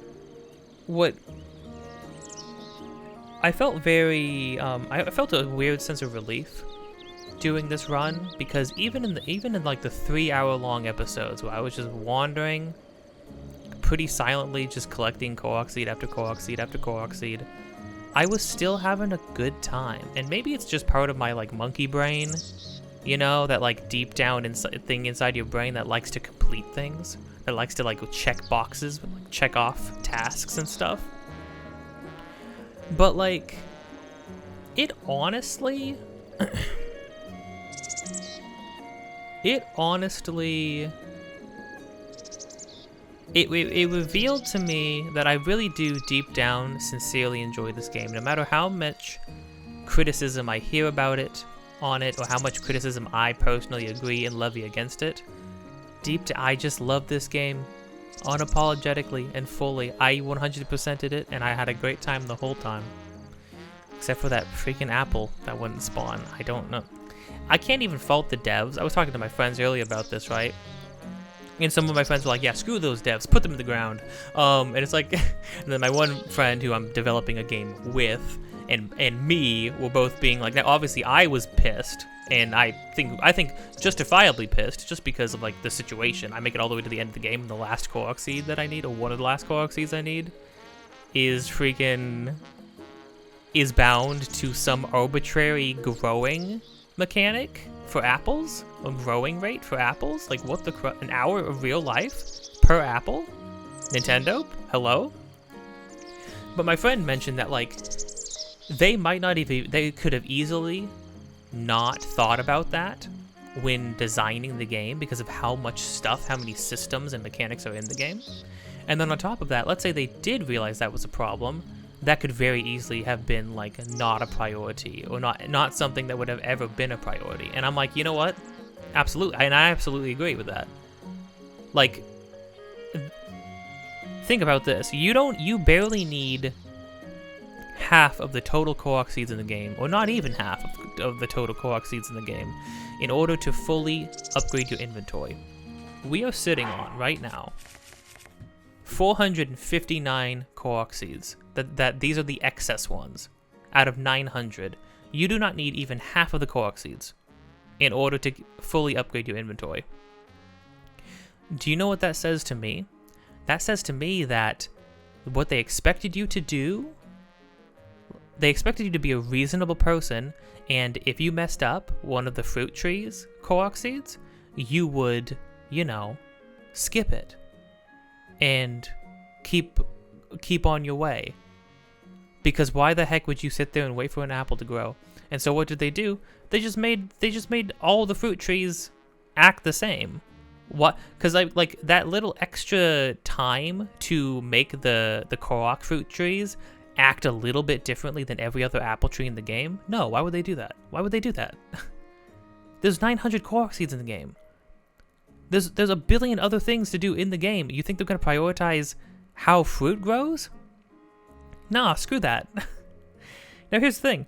Now I can say that. And still be pissed off that it happened though, because like it was ridiculous.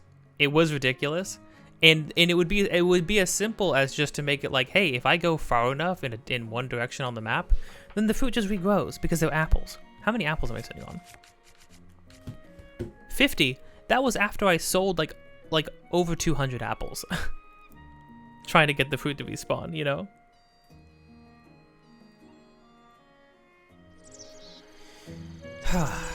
Yeah, it's funny because after playing this, like I have so many so many. I think another thing to remember too, and this is something I don't think people account or consider when they are like trashing on this game, because I feel like people trash on this game way more now, or more and more gradually over time, than anybody ever thought to when the game came out. And I know there's gonna be people who are immediately like, actually, when the game came out, I hated it. I hated it first. Oh, congratulations.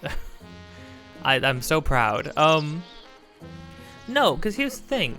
I think people levy a lot more criticism on it now, but I think what people fail to consider is the fact that, yeah, of course, in hindsight, it's going to be easier to see all the flaws of the game, because a lot of games have come out, and people will mention this, a lot of games that are designed very similarly to this game, open world or otherwise, have come out since, and they'll be like, yeah, well, I mean, like, Elden Ring does this game way better.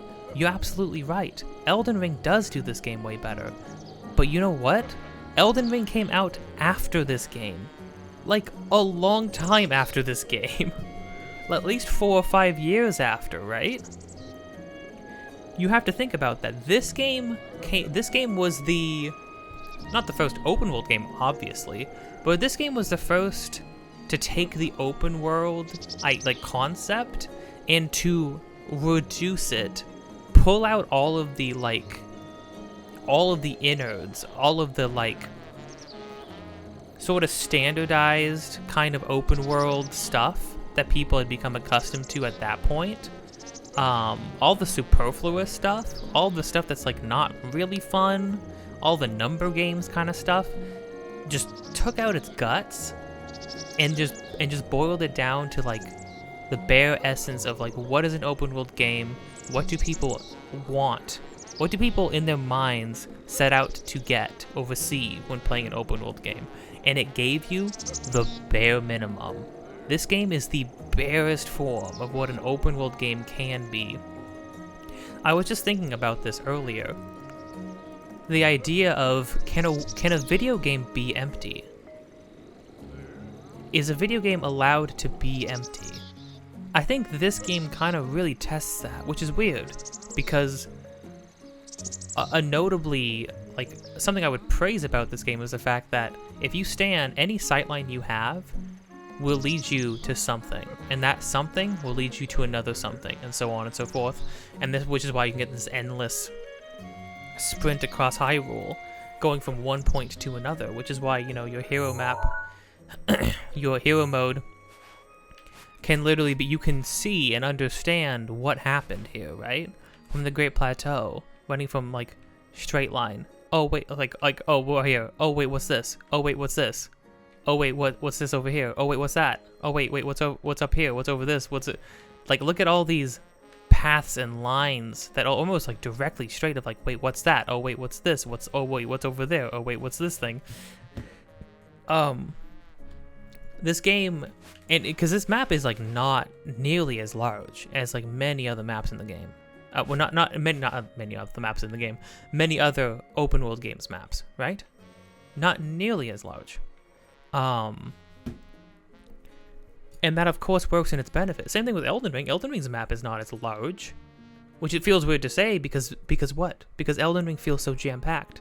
This game feels fairly jam-packed. I will say, playing this game again, I ran into a lot more places. I think playing this game around the idea that I'm trying to collect all the shrines and Korok seeds, I started to realize that there was way more empty space than I originally thought there to be. There are moments where you get just a big empty spot.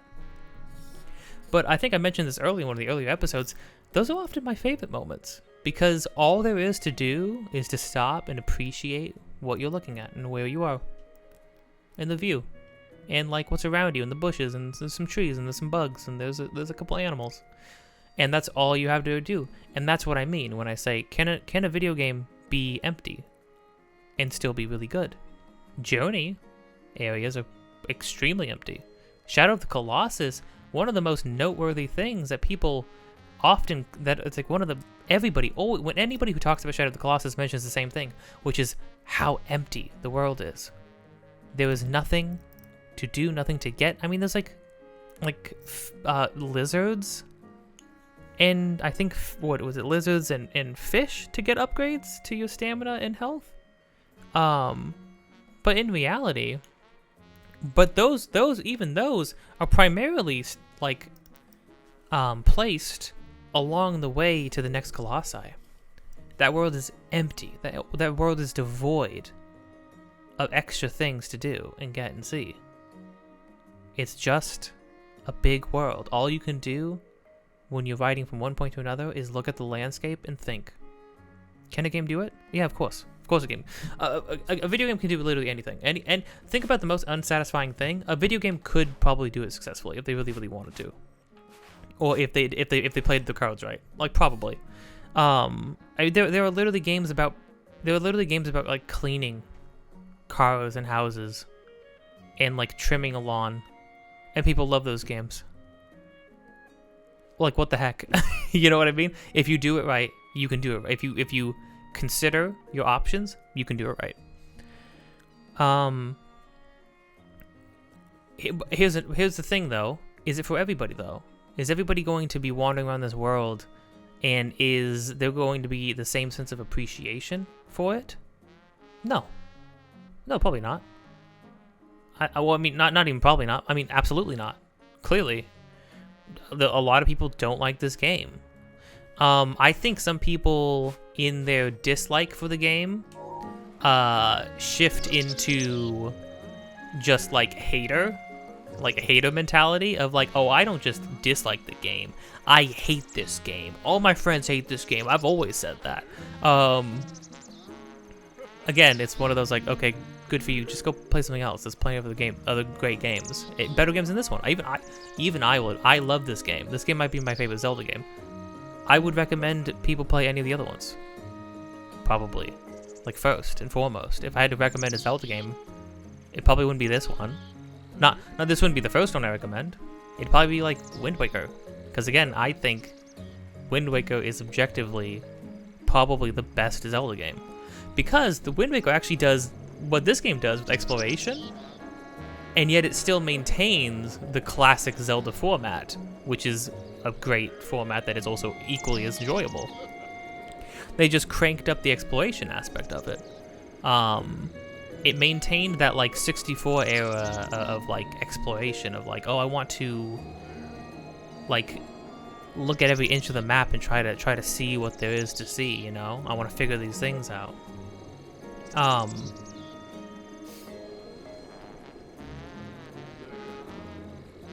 No, this game is imperfect in its design philosophy, but it's way easier to say that now that a game like Elden Ring has come out, or a game like Genshin Impact. Genshin Impact improves on a lot of the mechanics of this game. Food, combat, equipment, things like that, you know? I think Genshin Impact, having not even really played the game much, but having heard a lot about it, it improves on a lot of the mechanics of this game. Elden Ring improves on a lot of the structure. It's like I mentioned before, Hyrule Castle is the best area in this game, period. Elden Ring has multiple Hyrule Castles. Every major area in Elden Ring is a Hyrule Castle, and then there's still a bunch of open world in between those to go and explore. Yeah, you know, it's just... But Elden Ring came out after, again. I don't think we would get... I don't know if we would have gotten a lot of the things that we have now without this game. And if we did, I don't know if we would have gotten them the same way, you know? I'm not saying like, oh, Elden Ring would not exist without Breath of the Wild. Probably still would, surely. But I don't know, the DNA, it's in there. It's very clear to see. I mean, Elden Ring even, just something as simple as your stamina not depleting when you're outside of combat. Because why would it need to? In this game, here's the thing. In this game, stamina is done excellent. Stamina is the like one of the best mechanics in this game. It's used exceedingly well for how it's used in combat situations, in traversal, in climbing, in gliding. It is the metric to which you can measure all of your capabilities in the game. It is the clearest display of your growth throughout the game, is how much stamina you have. Done exceptionally well. Seems like such a small thing. Done exceptionally well. In the next game, it feels like a lot of the things that you would use stamina for are going to be replaced outright with like new abilities. So hopefully those new abilities are hopefully these things either work in conjunction with one another well, or B, hopefully they're just like better evolutions of what stamina did for this game. Hopefully the fusing and the vehicle creation and like the ascend ability and things like that just elevate what this game started.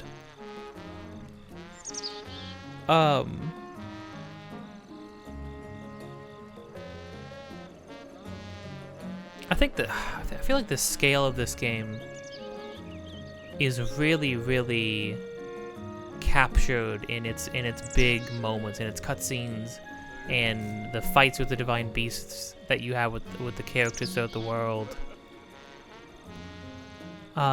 Seeing dragons in flying through canyons, fighting like giant ogres and rock monsters and sandworms and Lionels, bringing Lionels back and then making them a devastating threat sometimes. Peeking around a corner and having a guardian laser trained on you. So many moments in this game. And then obviously the quiet moments. Just the quiet little moments. Oh, so good. Oh, so good, so tasty.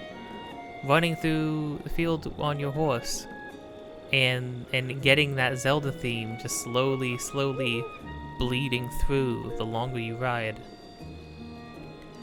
Oh, I meant to say freaking Link's horse, because Zelda's horse was the white horse that was all saddled up in the Champion's Ballad extra cutscene at the end of the credits. But Link's horse was a black horse. Literally JJ. That was literally JJ. I can't. That blew my mind. What a coincidence that it just happened. The horse that I've been riding all game, the entire time, from like very early on, like first 10 episodes till now. OG horse. With me in the final battle. There in the last cutscene. Amazing. Tears of the Kingdom. First thing I'm gonna go do is I'm gonna go find a black horse, and that's gonna be JJ. JJ will transcend time and space. What are they gonna do in the next game? Where do we go from here? I don't know. Somebody pointed out that Zeltic pointed out that the Zonai enemies are not possessed by Calamity like the Guardians are. In this game, when you kill a Guardian, or the flying helicopters, anything that's not in a shrine, you can see the Calamity, the soul, leave it. The sort of red mist leave its body. The Guardians in the shrines don't. They just shine with blue light and then die because those are being controlled by the monks in order to test you. The Zonai constructs in the next game are fueled with green energy, no Calamity in sight.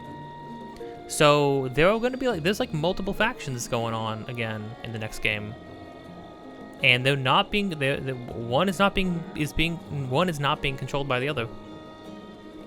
We got Ganon and his minions, and then we have Zonai, which is again something brand new, something weird, something off-putting from what we saw in those cave drawings. That being, that tall creature that's apparently going to interact with Zelda. Who knows what the heck that is? And here's another thing too, right? The cave drawings we see They depict things that we haven't seen yet, but then they depict characters that we have seen. It shows Zelda next to this being. It shows her and the being doing something, some sort of ceremony of sorts. They showed in the trailers, which makes you wonder, what are we? Is there another prophecy? Is there some other prophecy now that we're going to get wrapped up in? Is everything that happens in the next game, is it also foretold, or are we going off script? Are we going Majora's Mask, and we're going Wind Waker? Wind Waker isn't bound by fate. That was a completely its own thing. God's left that world. God said, "You're drowned. That's peace out. We're gone." We are not bound by. Are we going to be found? Are we slaves to fate once more? Or are we going off script? You know, who knows? We do know Zelda will not have her powers, unless the next game is going to be about trying to get her powers back for her. Link will not have the Master Sword. It seems like both Zelda and Link are going to be reset back to a square one state, which is interesting. I wonder if they're going to be the direct cause of the tragedy. That would be terrible, you know? That would be pretty bad. There's a lot of plot, and that kind of plot line usually bothers me too, because there's a lot of things where it's like, oh, the problem was caused by the main characters, so the whole time the main characters are trying to solve the problem they caused, and all the trouble and strife that happens along the way is technically their fault, whether intentionally or not. And by the end of it, they become heroes and everybody loves them, and it's like, so are we forgetting about the fact that they unleashed the great evil in the world? Intentionally or not, they still did that. Is nobody upset about that at all? Even irrationally so? So it's like, I don't know, if in the next game it starts with Zelda and Link like spelunking down in a cave, and then they see Ganon being held up in that room, and then they like go poke him with a stick, and Ganon's like, well, everybody's dying now. Like, that's gonna be kind of awful, right? Yeah.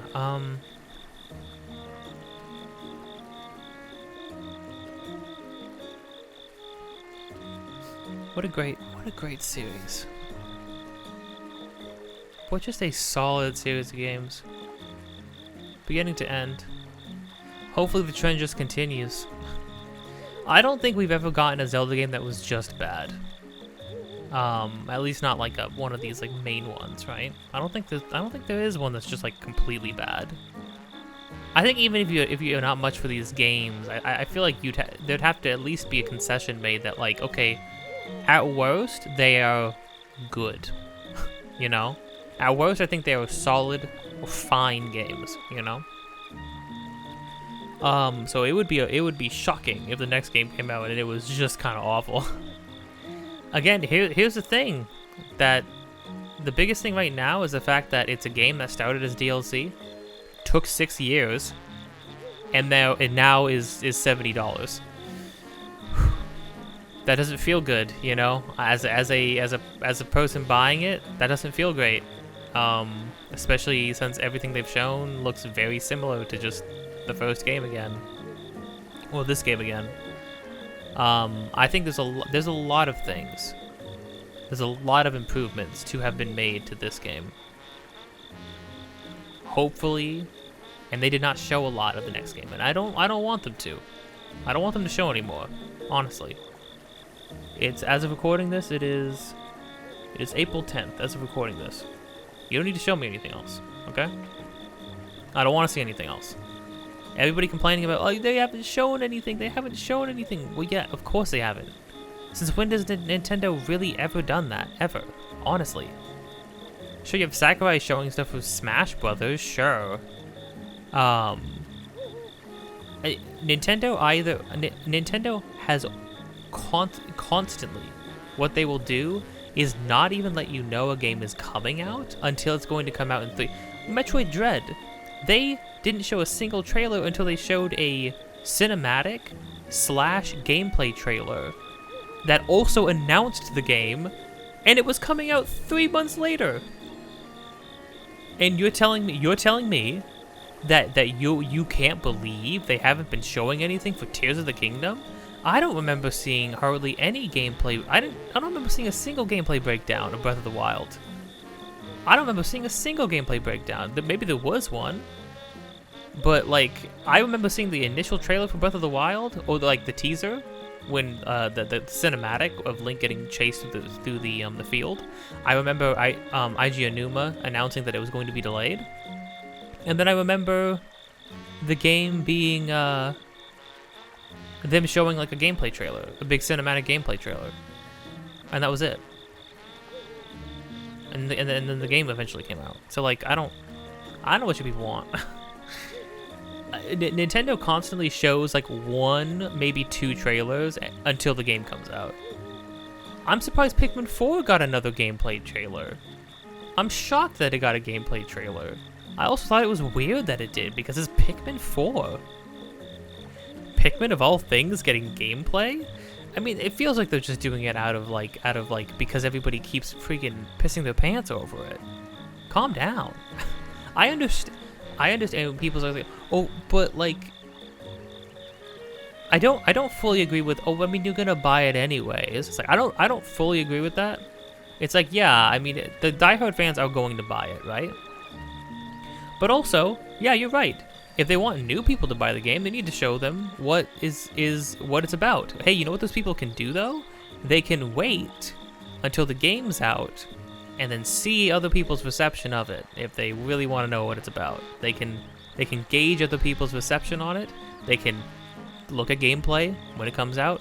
In the age of streaming and video making, if you want to know what a game's about, there is ample opportunity to see. If you don't know if you want to get the game anyways, why do you need to see something? Do you need to pre-order it? Do you need to buy it the day it comes out? You don't think there's going to be enough copies of a Zelda game? Like, just wait until it comes out and then gauge. And then just gauge it from there. It's fine. It's gonna be fine, guys. The game will eventually be released and you will eventually get to see what it's about. Me personally, as a person who I'm gonna get it regardless, they could have shown me just the initial teaser and I would have gotten the game. Because I kind of like, personally, I like getting a game and being completely blind to it and not knowing. Even if I'm disappointed, it's like, well, at least I got that initial experience where I hardly knew where anything was gonna go. Kirby and the Forgotten Land had a lot of twists and turns. As much as I don't really like that game, or as many problems as I had with that game, I appreciate that they hardly showed anything. They had one trailer that hardly showed anything, and so, you know, when twists and turns happen, it kept me on my toes. And there were some cool moments that they did not show. Oh my gosh, the King Dedede fight? Oh, the music? Mwah, chef's kiss. Best part of the whole game.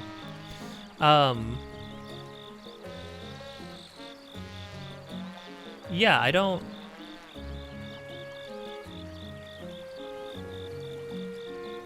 know. Sometimes I don't know what people want in general.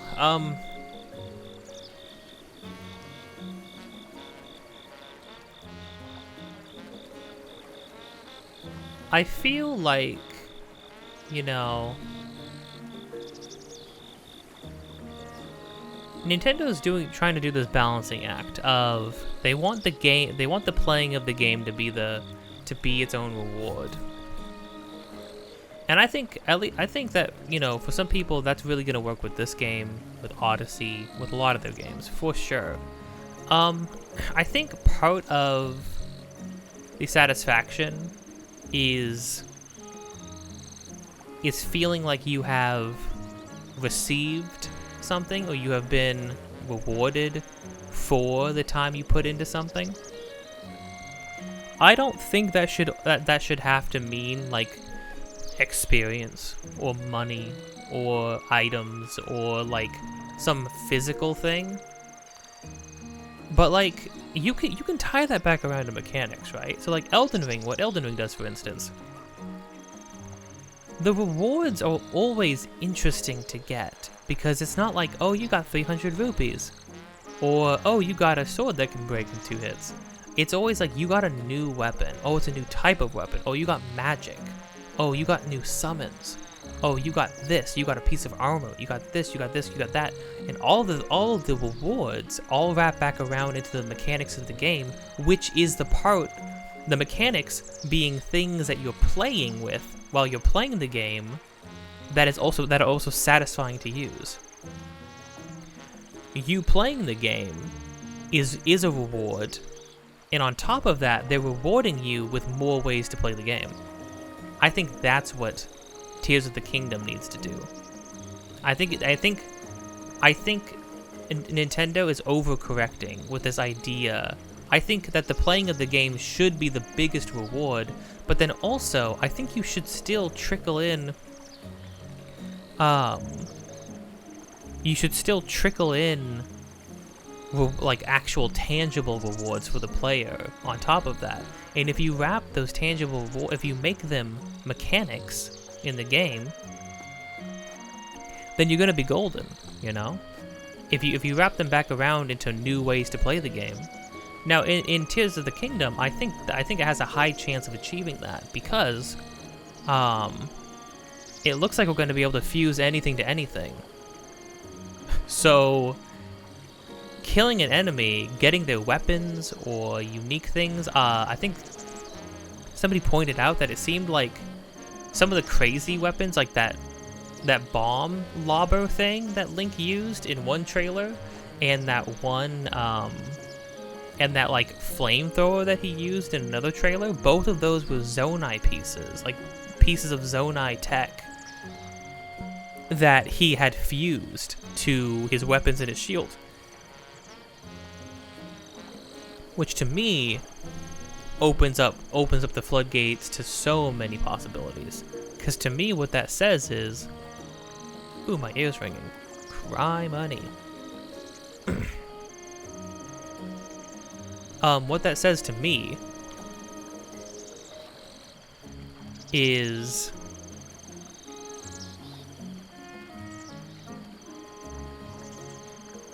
you are going to get to. Yeah, what that says to me is that as you fight enemies, as you kill the Zonai constructs, as you explore the game, you're going to get new mechanics. You're going to get things that you can fuse to other things, and hopefully there's like this like assortment of just like dozens, if not hundreds of like ways to combine things to make something new. That will already elevate this game 100-fold, because like what are the rewards you get in this game? Money, materials, sometimes gemstones, which is basically just gemstones just equate to money.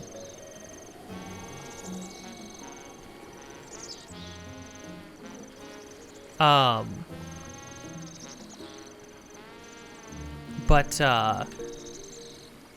then you get like weapons and equipment and stuff. You rarely ever get equipment, and also there's a limit to how much equipment you can carry. Like as far I'm talking like armor and stuff. And also a lot of them don't do like amazing things or anything at all. So, or very niche things. And a lot of the niche things they do are like for instance the climbing gear. I mean, all it does is all the climbing gear does is make you switch to it anytime you're climbing anywhere, because there's no reason not to. That's what the climbing gear is, basically, you know?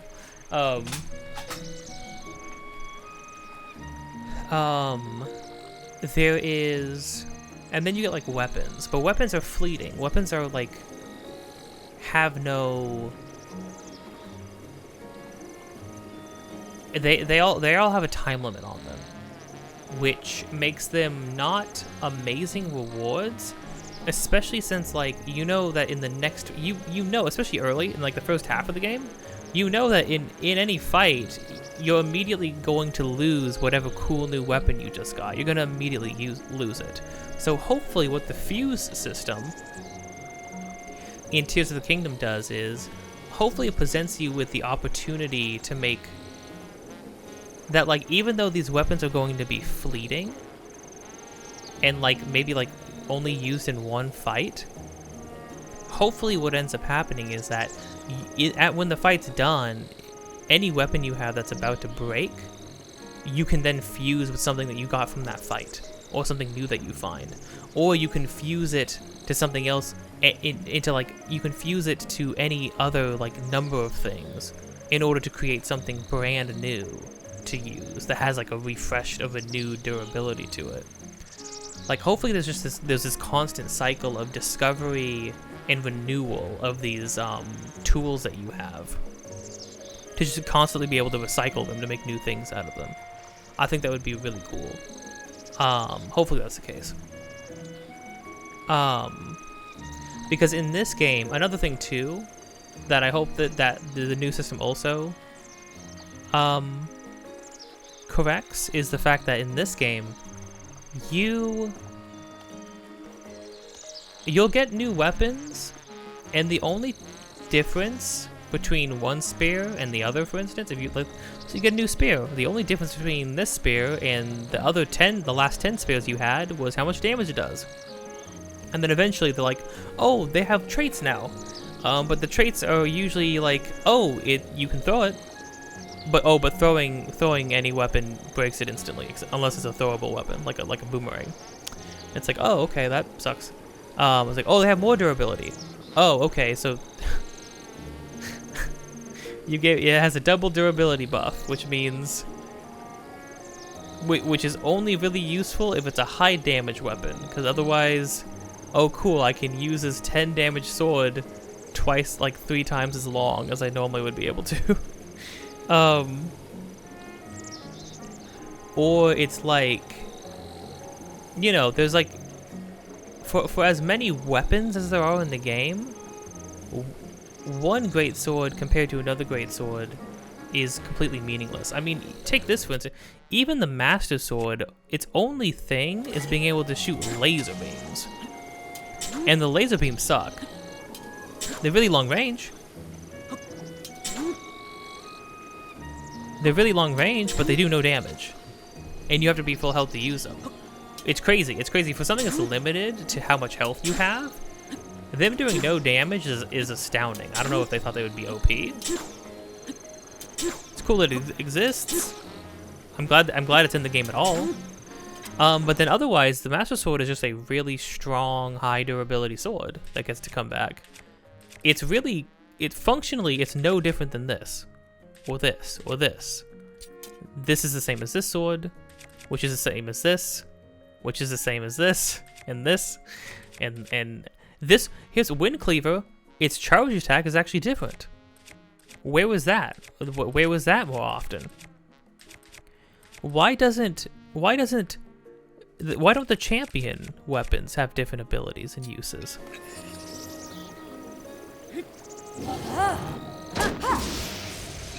Like, I don't understand.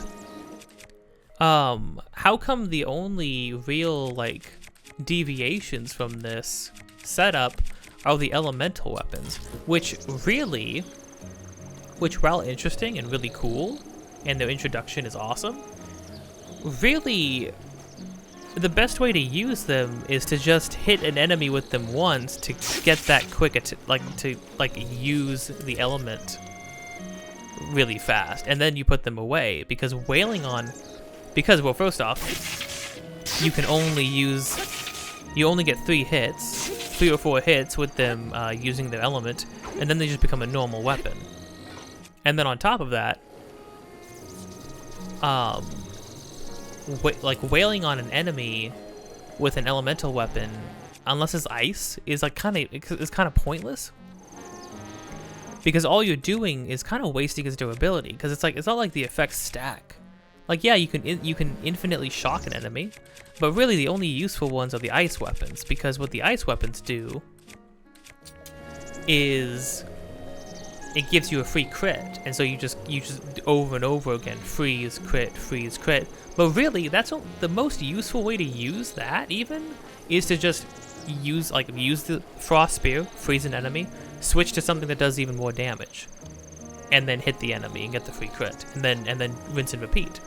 Because then you don't use up all the charge, and then also you're not wasting durability. You're not using up a bunch of durability using your special weapons to just wail mindlessly on enemies that have like 1,000 HP. Yeah, so honestly, I hope in the next game, I hope that the fuse system really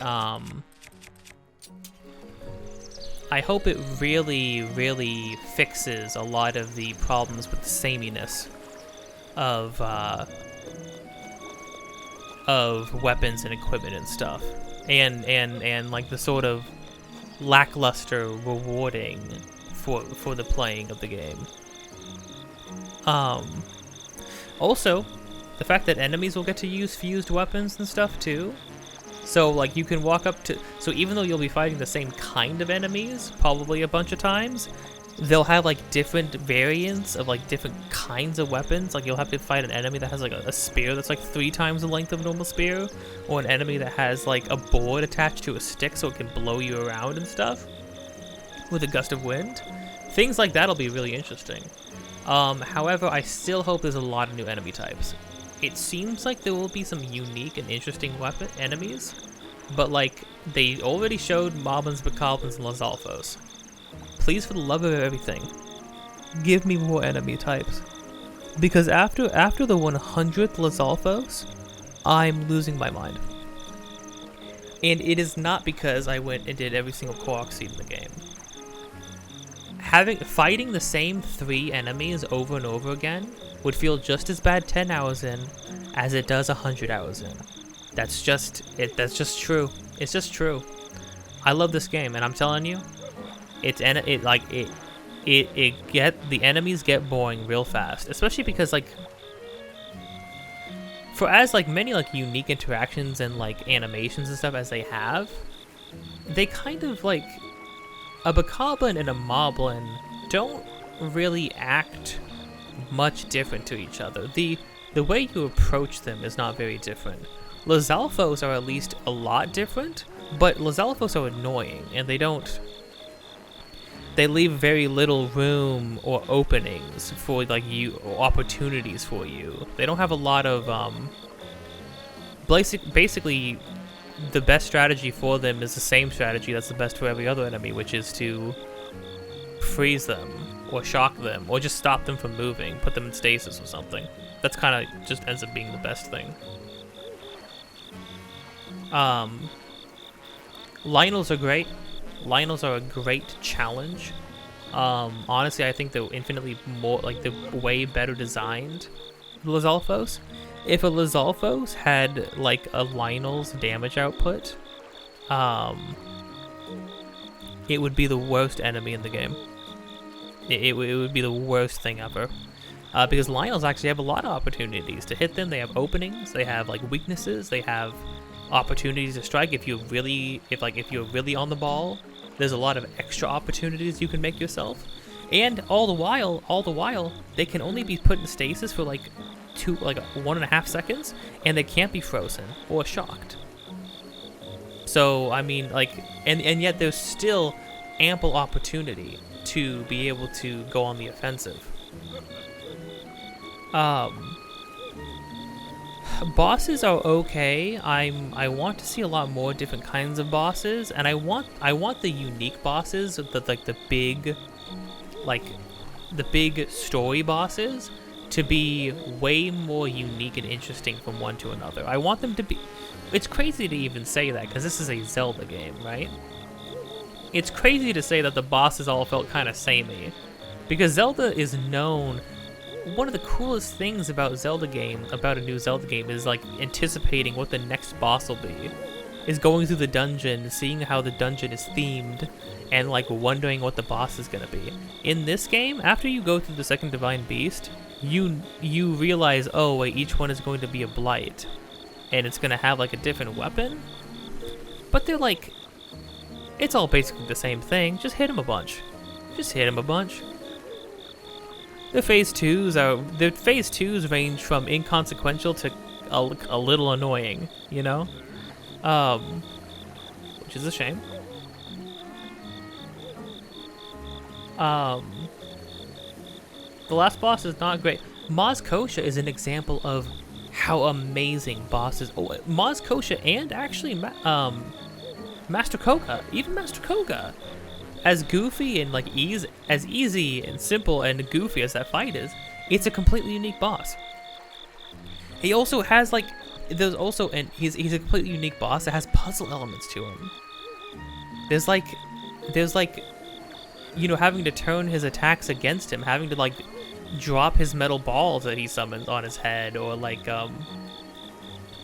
route attacks around him, around his shield and things like that. There's like puzzle elements to it. It's fun.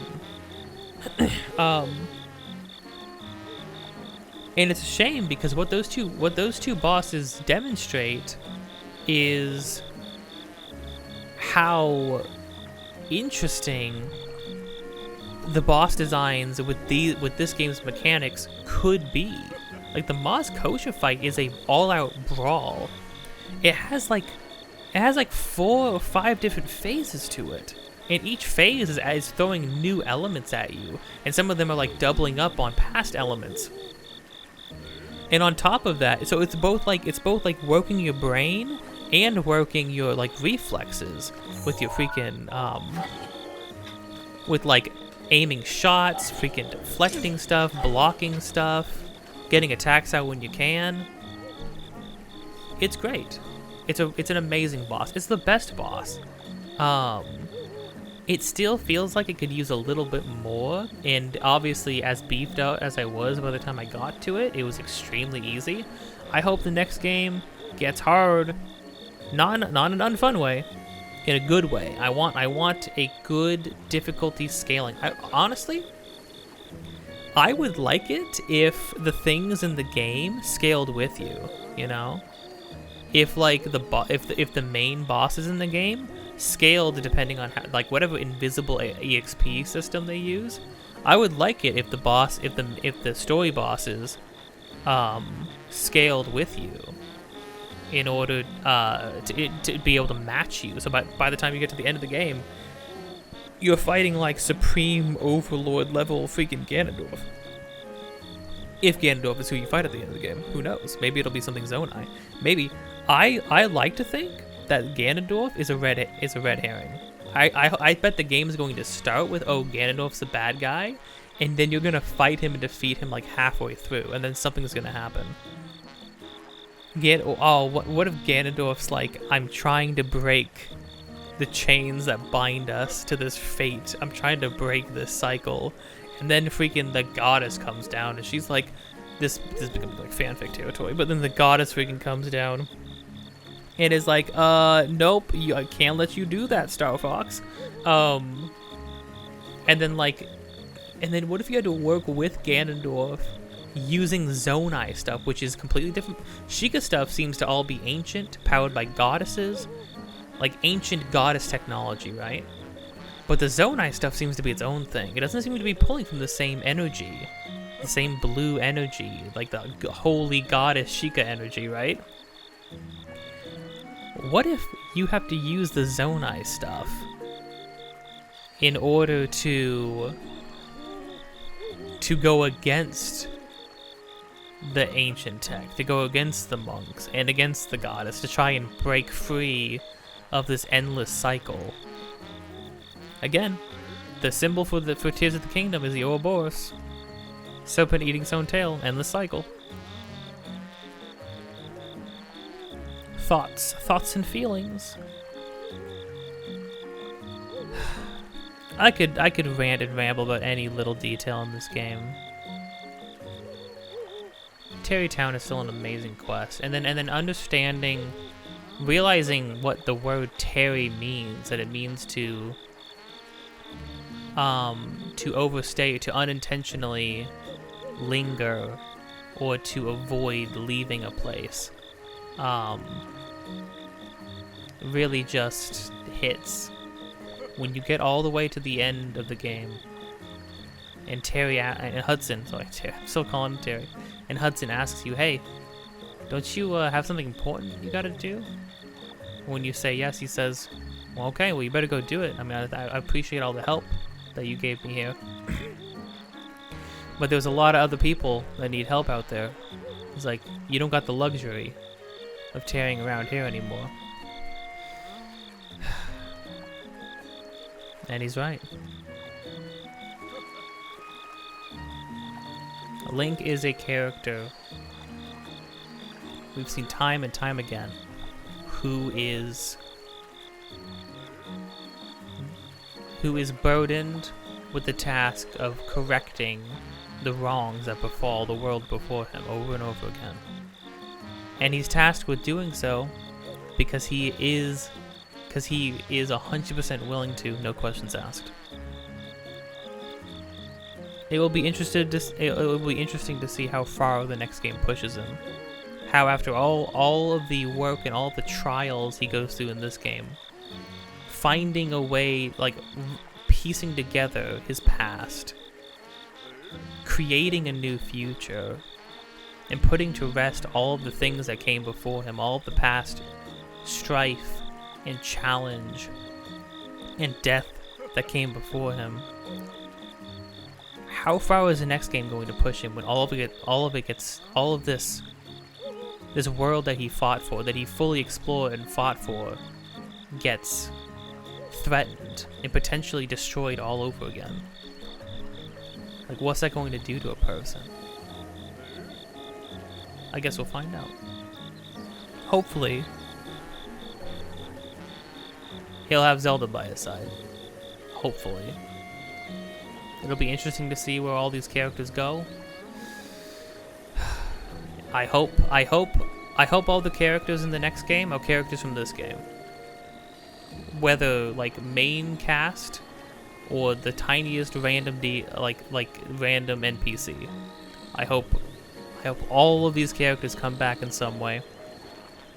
I hope some NPCs are like lost. I hope some of them do die in the oncoming like monster rush that seems to be happening.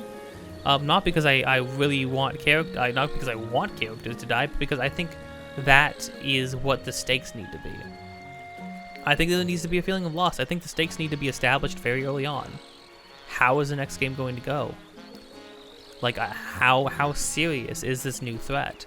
I think after playing this game again and seeing all these NPCs, I think if you're randomly exploring the next game and you hear some person say, oh yeah, so-and-so died getting me to safety, and then you think to yourself and you're like, I remember so-and-so.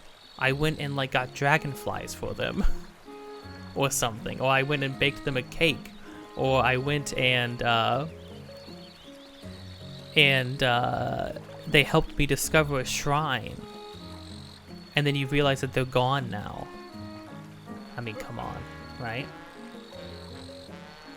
That's gonna be how you drive home the stakes in the next game.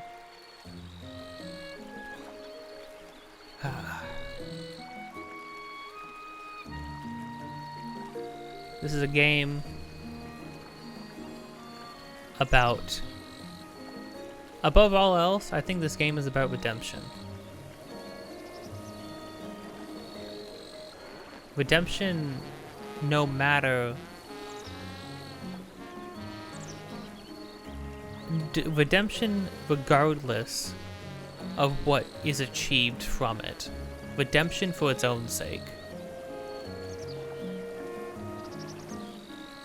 It's about doing what you can. And fighting for what's left. There will always be something left to fight for. Big or small.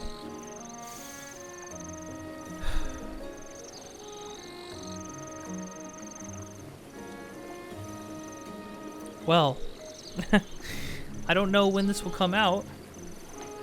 Exactly. Probably by the time this comes out, this part, it will only be a couple days, maybe a week at most, before Tears of the Kingdom comes out. and then I will either be streaming or recording that. Until then, if you liked this, do all the things you do when you like something. You can press like, you can subscribe, hit the notification bell. One more game in this legacy to go. It just ain't out yet. In the meantime, maybe you'll catch me streaming something. Maybe you'll got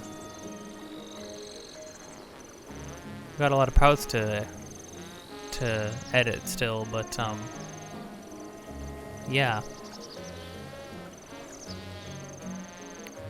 Probably my own time I'll be going and trying to just play whatever floats my boat. Probably play some more Resident Evil 4, maybe try Resident Evil 2 remake. Maybe I gotta finish Hi-Fi Rush. I dropped that because I've been playing the heck out of this game for a long time. But I could definitely do need to finish Hi-Fi Rush. Yeah, whatever it may be. I got Pizza Tower. I should play Pizza Tower. Heck yeah, what the heck?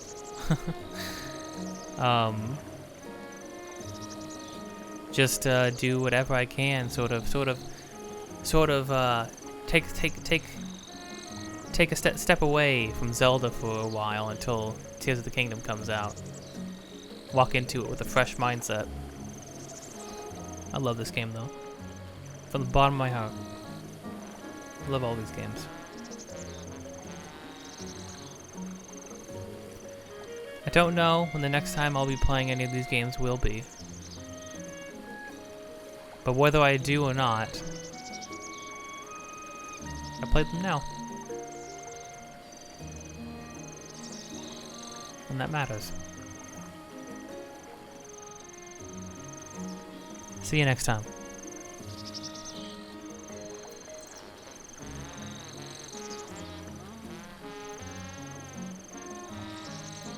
Oh, I got cake. Got cake to eat. Cake to eat on Easter Sunday. It's not Easter Sunday anymore. Easter Monday. Cake night. Let's go.